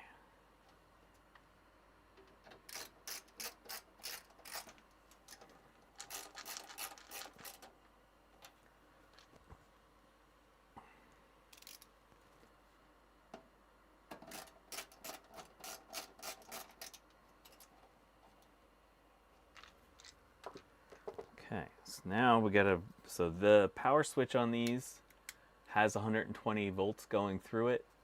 I guess technically here we're at like 115 volts. Never pull these off and put them on in random places. One side of these is going to be hot, the other side is going to be cold, basically. That will only be switched on when you switch it on. Never grab these. This is actually how I learned about electricity. I had one of these where these boots were not down all the way, and I went to go power switch this on, and I got shocked, and it like held my hand on it. I had to like pull my hand off with the other side. So I learned young that electricity was bad, and you can tell that I respect electricity nowadays, right? This PC needs the ROG Strix PSU with the screen, yeah. Don't lick the switch either. That is great advice, Starbuck.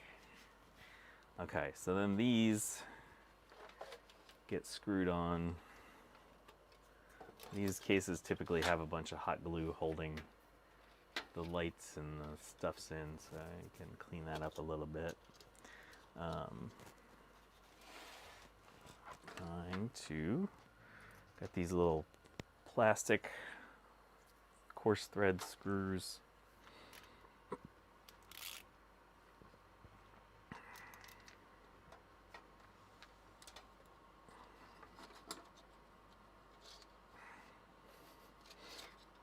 Yeah.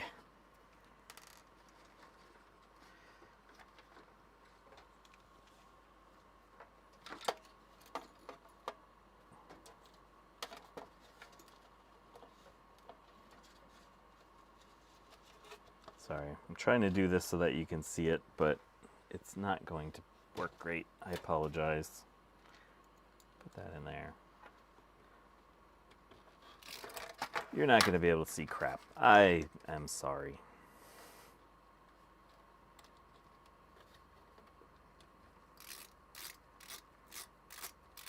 Oh, I did it wrong. I did it wrong.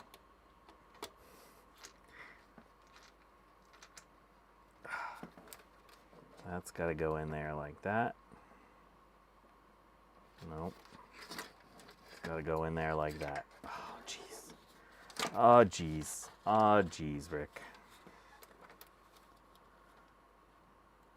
That's got to go in there like that.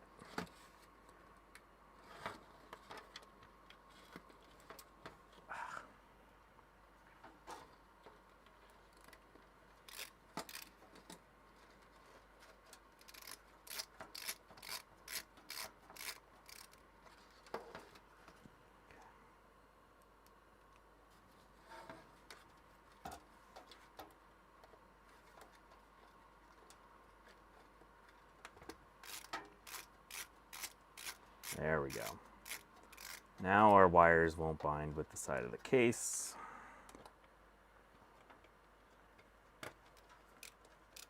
Okay. Make sure to pass these through before we put this back on. There is also, we're going to need to run this wire. I'm going to push this down here through here. This wire powers up the 7-segment display. So we've got to run that one out here too. And so on one side there's a plus down here on here. Just make sure to align your red to the plus. These are typically going to be 5 volts. Okay. Make sure all of our wires are inside the computer. There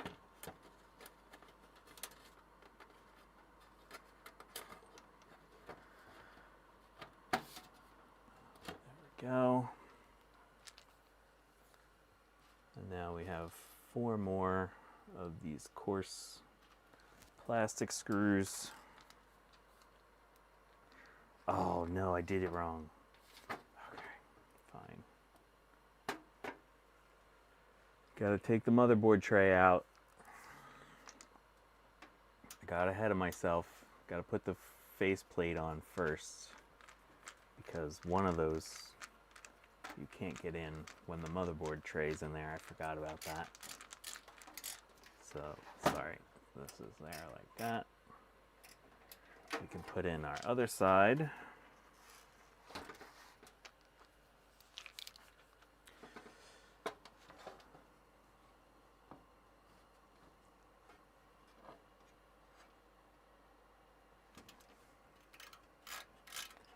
In this case, the front panel is a little bit yellowed, and I didn't retrobite it. But I don't plan on keeping this computer, so I'm not super worried about that.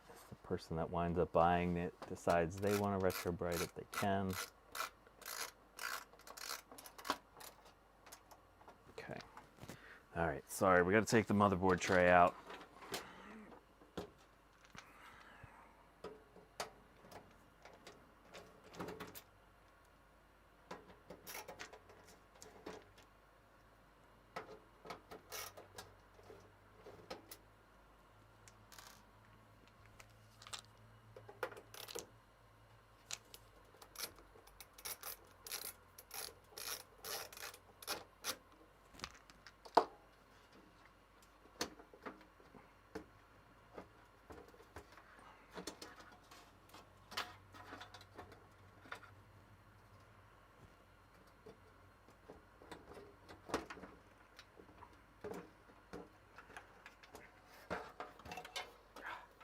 Yeah, sorry. Okay, now we can put this screw in.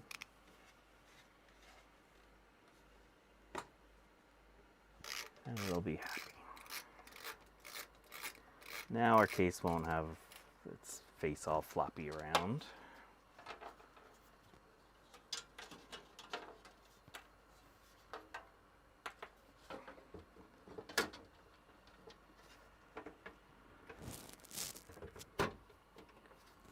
Again, bottom screw first.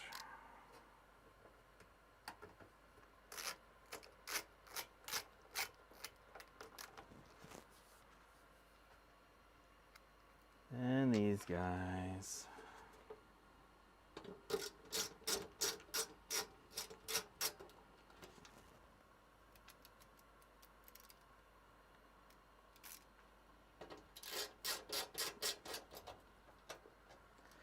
I might have to look up this 7-segment display and figure out if there's a way to program it. Okay, so there's our case. You can see it's got some yellowing. It's okay. It'll be fine. Okay,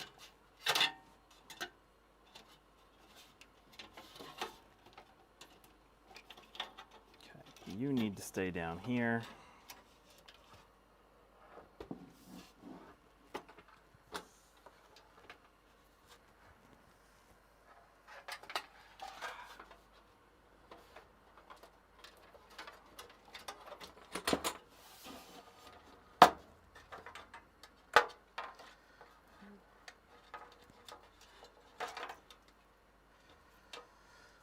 Let's connect our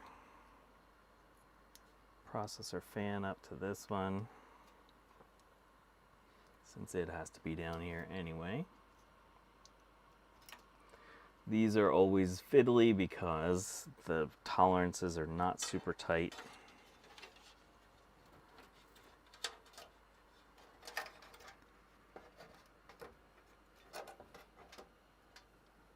Oh. Okay, and apparently one of our standoffs fell out of place. There we go. Now it's back. It's okay. Okay, so we got to figure out what kind of video card we should put in.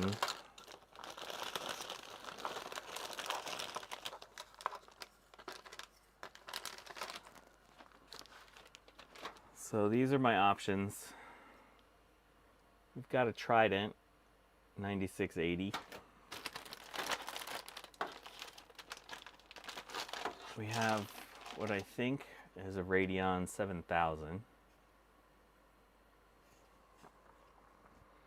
ATI 7000.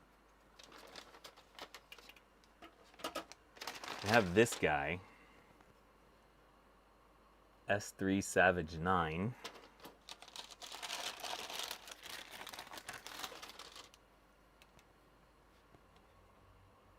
Got a Matrox. I think this is a Millennium.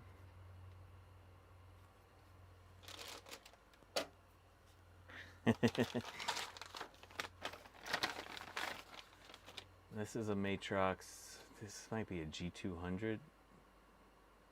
G45. I forget which one this is. This is much newer.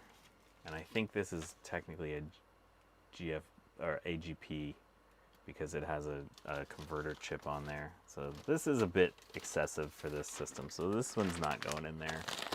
We don't need that one in there.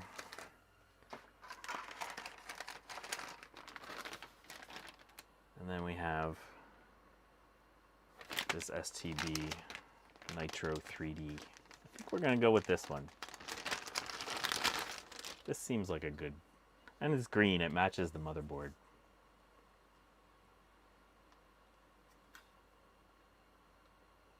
I have a sticker on it that says 4 megs. This seems reasonable. I think I like this for this computer.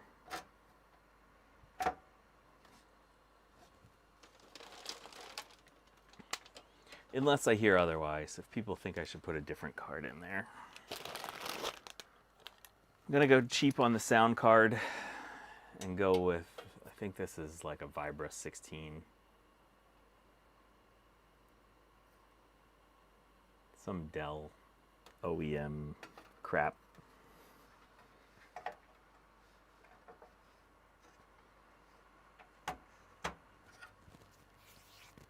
All right, and then our serial and parallel port. This one will be COM1, our parallel. Put you in there like that. This one's going to go into the case. Well, we want one of these to be in there. Going to need a nut driver.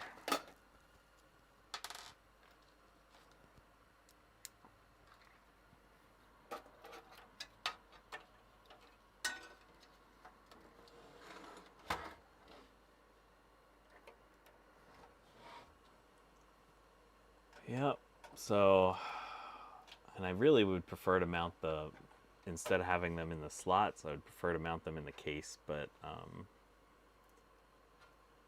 this case has a spot for a joystick instead of two 25 pin, so that's going to be like that. That's like that.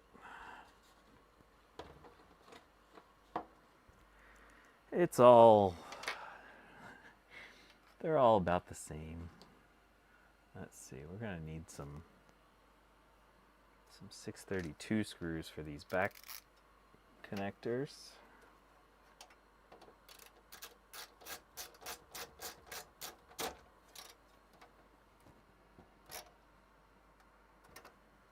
Cable management was definitely a problem back then.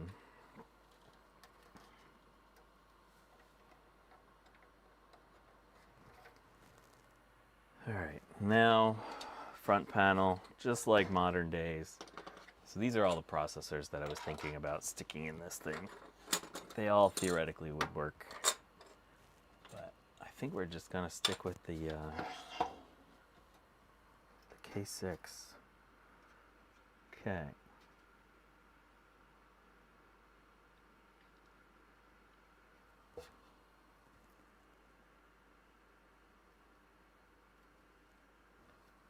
Oh yeah, and I gotta put a speaker in. So I forgot to show you this. This was the speaker. It's kind of gross, so we're gonna put in a more different speaker. And these generally just kind of like, there's a little 3 tabs and you slide them over.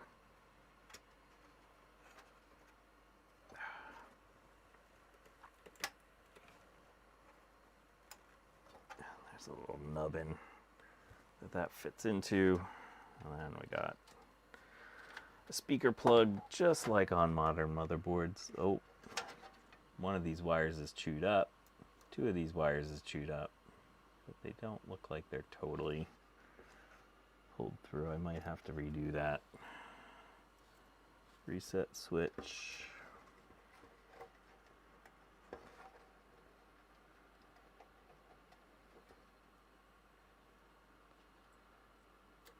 IDE LED.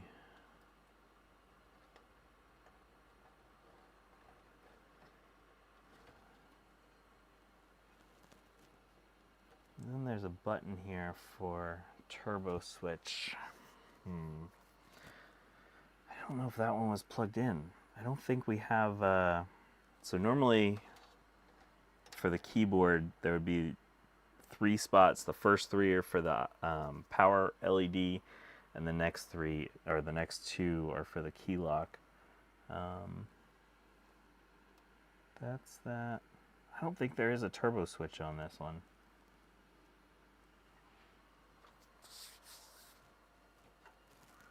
Alright, so that should be all of our stuff. This is the floppy drive that was in here. You can see that there was a mouse that was living on it, so we're not going to put that in. I have a more different one that I think will match the front, well, the yellowness of this case. Oh, this yellow case is driving me nuts. Am I really going to retrobrite this thing?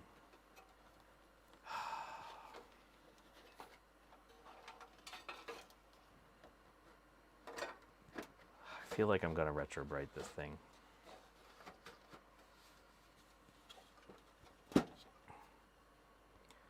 look at that.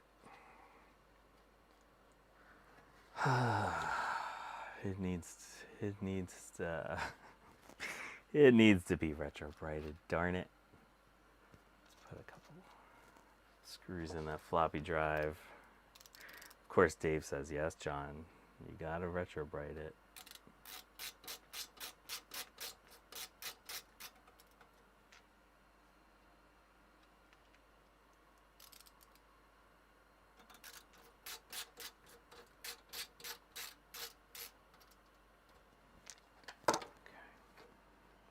Normally with these, it's not a 100% rule, but normally the stripe is going to be close to the side with the power connector, and the power connector is down over here, so our stripe is down on that side.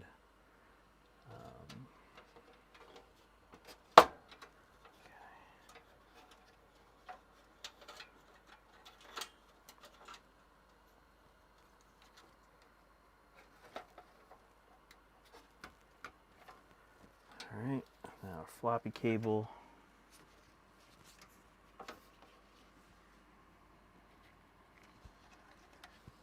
think this is telling me that this is going to be on this side. Oh, I forgot the AT power connector. Always got to do your AT power connector. So, you can put these in both ways. Right? See the black wires? That's the way they should go together. If you do it like this, things explode, as we've shown before. Don't put them in there like that.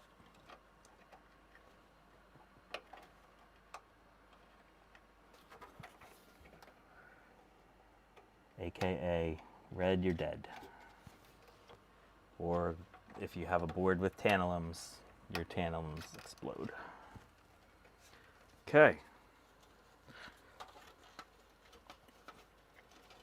And I'm going to try to use this if possible. I don't know if this system is going to work with this. This one's our IDE 1. We're going to leave this one dangling. Oh, you jerk. All right, this is something we run into sometimes, that our IDE has the little block off on it. And this board has all the IDE pins.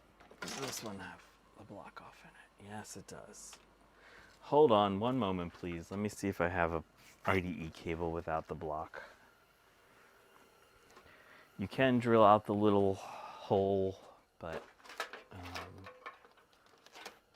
for the sake of expediency, I would like to just move on. There we go. IDE cable without the block. It is kind of useful so that you don't plug your IDE cable in the wrong way, but not totally necessary. Okay. Yeah, so this is an IDE to SD card adapter. I don't know, this is a 32 gig SD card. I don't know if this system will support a drive that large. So around this time there was the issue of drives being supportable with 8 gigs. I don't know if this BIOS is gonna support 32. All right, so now we need our VGA cable.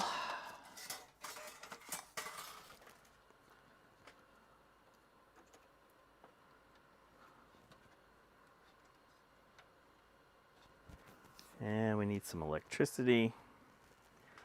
Let's use the floor electricity. Where's my normal electricity? There's my normal electricity. I missed you, normal electricity. Okay, we need an AT style keyboard. So it's my AT style keyboard. That should be good to go. Oh, let's plug a mouse in just in case this thing actually does boot. So this system, or this hard drive, whatever we want to call this, serial adapter, has a has Windows 98 on it, but I don't know if it's going to boot this computer. Oh, turn this on, change up our source.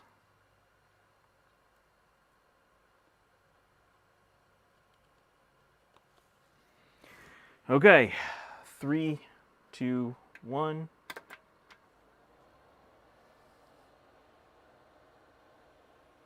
Yay, we got beep. Got 128 megs of RAM. We got floppy drive seek. We got our SD card adapter detected. We got to put a new battery in. That's right, I have one here.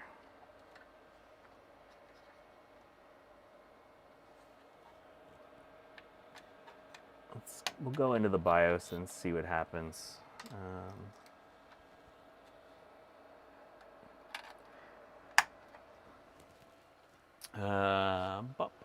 Let's switch up to this. Okay. Let's go into the BIOS. Standard. We're partying like it's 1999. Let's pretend like it's 2024. Set the date. What is today's date? October, November 15th, 16th. Auto. Got that. Let's see what kind of features we have in here. RTC Y2K compliance enabled. Good thing. Auto configuration. Got timings. Dabatron 420. Look, we can do memory overclocking with this guy. Look at that. We're not going to do that right now. PMP OS installed. Let's say yes. Save. Yes. Socket wrench 2024. That year sucked. Yeah. I heard the floppy seek, so that's a good sign. Do I have a disk in there? Okay, we're gonna boot. Oh, we might be booting. Nice. Uh-oh. Let's hope I remembered to copy the thing over there. I think I did.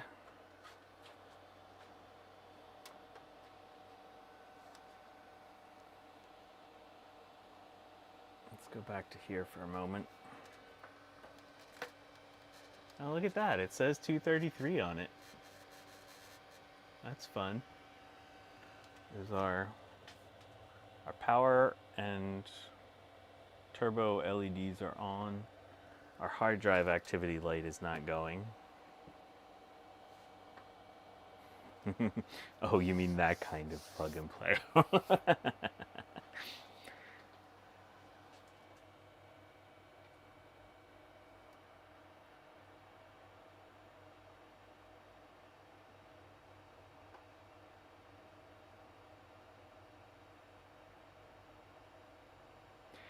So yeah, there is actually, for these boards, you do need to define which your CPU voltage is. And if you apply the wrong voltage to one of these CPUs, you can fry it very easily. The rest of it's relatively safe though. So, it's all the same deal, right? You're plugging stuff into slots. It's just for these, you have to worry about jumper settings for your processor.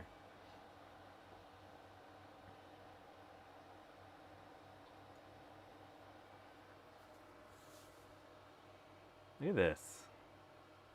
It's just detecting everything. This is like Windows 10.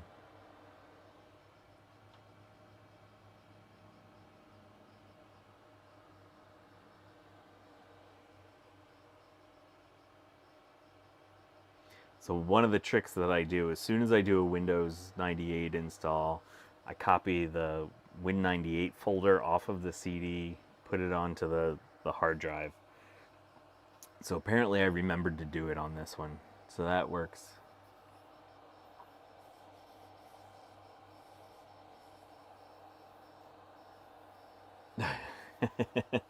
David Starbucks says to wire in that GTX 1060 and run 3D Mark. Yeah. I don't think I have 3D Mark installed on this one. This might be a pretty new Windows install. Look at this, detecting stuff. I always am surprised when Windows 98 doesn't just poop. Because it likes to just poop.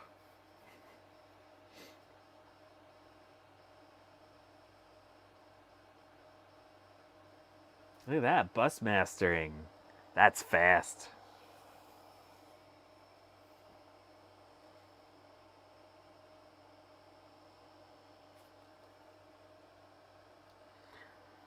I'm not using an 80-pin cable though, so we're probably not going to get our full.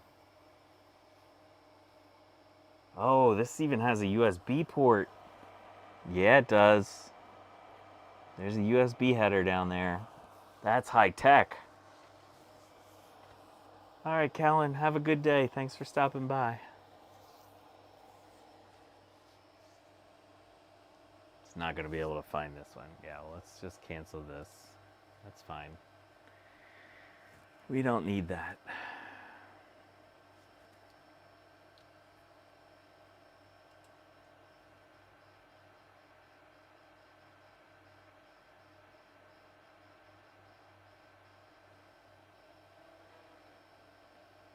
Okay, so our BIOS version is 1.0/08.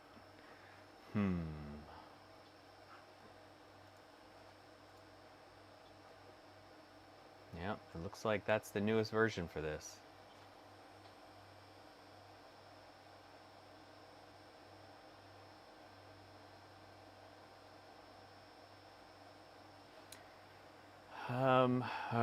Let's see. 1 second. Let me. What Dave says here. What is Dave saying here?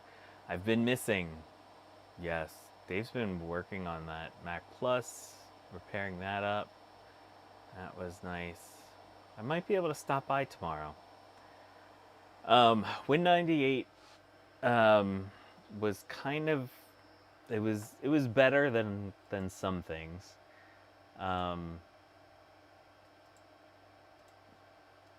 But every once in a while, if you just installed something wrong, it would just hose the whole install. Wow, Windows is updated due to daylight savings. Sure, this looks great. I think this video card might be on its way out. It's a little noisy. Oh yeah, I don't have anything installed on this hard drive. I'm sorry. We can't run 3D Mark. Oh well, another time. I'm just happy that it works. Cool. Oh, let's shut this down and install. Yeah, let's oh, it's now safe to turn off your computer. Tech Ambrosia wants to see SpeedSys. So let's do this instead. Let's see if this works. This is my XT to IDE. It might be kind of slow in this system, but it should be fine. Hi, Ion Debnoth. Welcome. I want to pair my P1 Batman. Nice. Yeah, do it. All right, so let's put in this and see if this system detects this properly. Excuse me.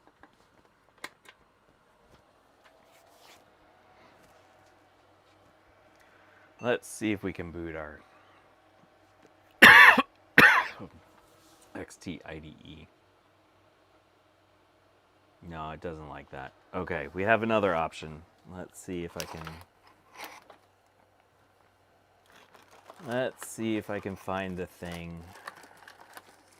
Oh man, if Tech Ambrosia doesn't get her SpeedSys, the world is not okay. Okay, I got adapters. We got adapters, and David Starbuck and all things DG want to see Doom. Okay, we can do it. I think we can do it. Okay, let's shut that off. Let's pull this out of here. Let's take this card out of here.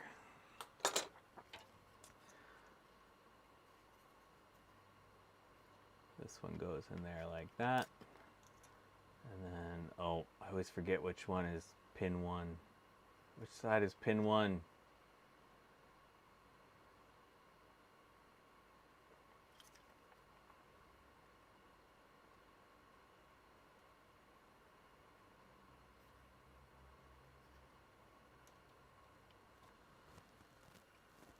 Where's that?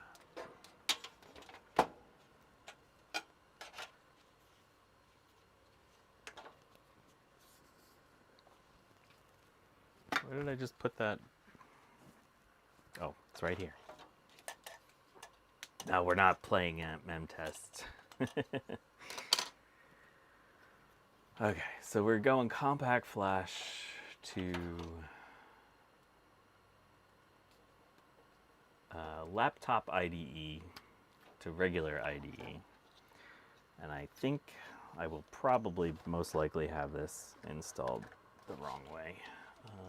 Actually, quick.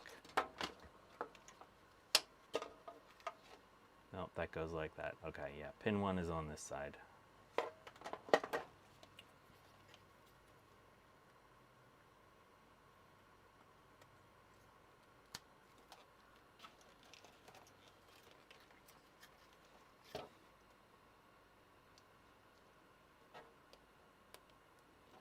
Nope. There we go.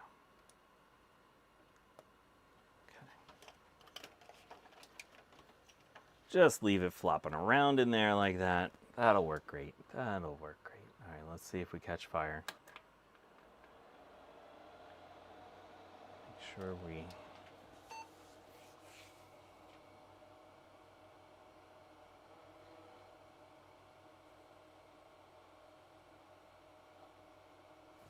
DOS. Okay, good. Good, good, good.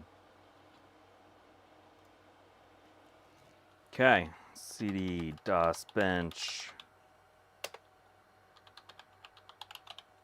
I'm interested to see if this cache is real and actually how much cache is there.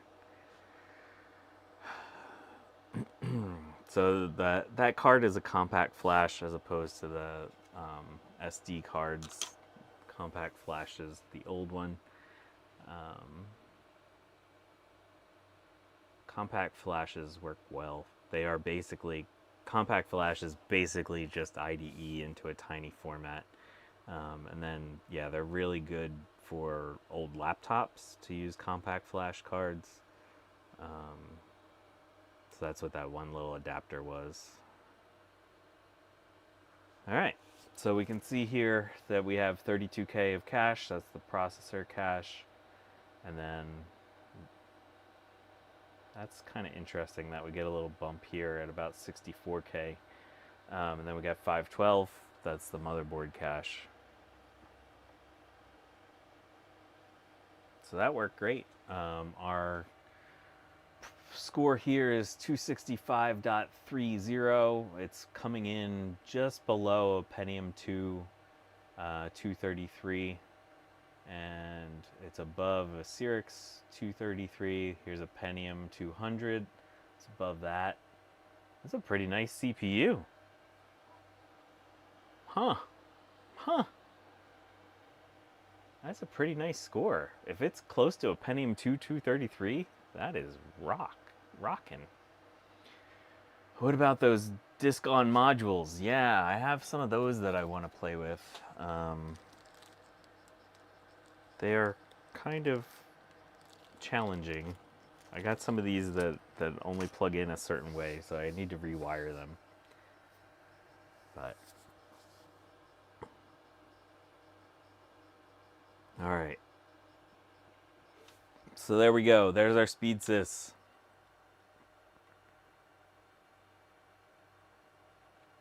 All right, let's get out of here and let's run Doom. Gotta run Doom. Look at that. Gotta pull up. Oh, I don't have access to my spreadsheet. I can't do the math. I forgot. Oh, jeez. I don't know if it's gonna. Oh, no. I think I got it.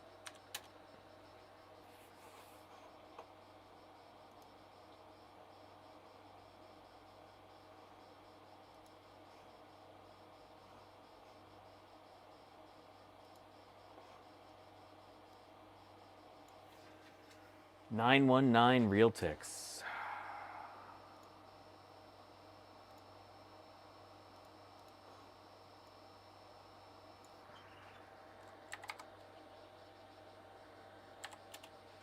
That's 81 frames per second. Nice. That's not bad.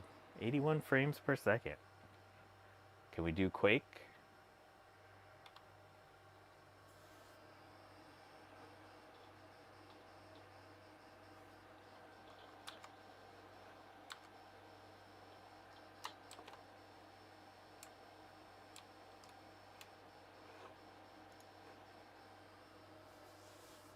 Oh, sorry, my camera is out of alignment. You can't see the score.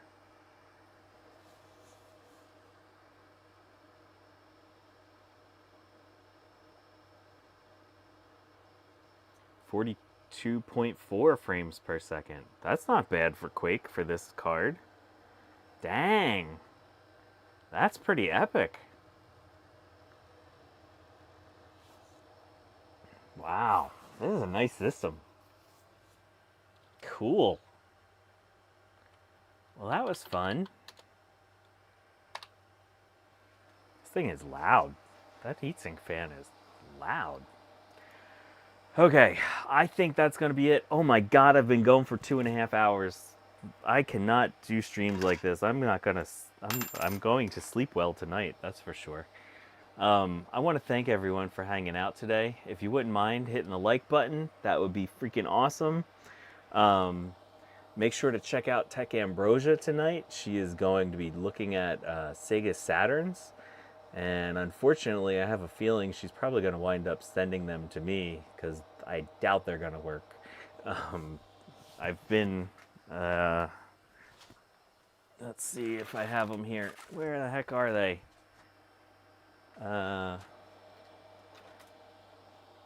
This is remnants of a Sega Game Gear. I have 2 of them currently disassembled. These things were in really bad shape. So yeah, the Segas of that time, nasty caps. But yeah, she'll be playing with that in a video capture setup, which is awesome. And then check out Dave's Vintage Apple Tech tomorrow. I will hope to stop by. I've neglected Dave for a few weeks, so got to get back to the stream.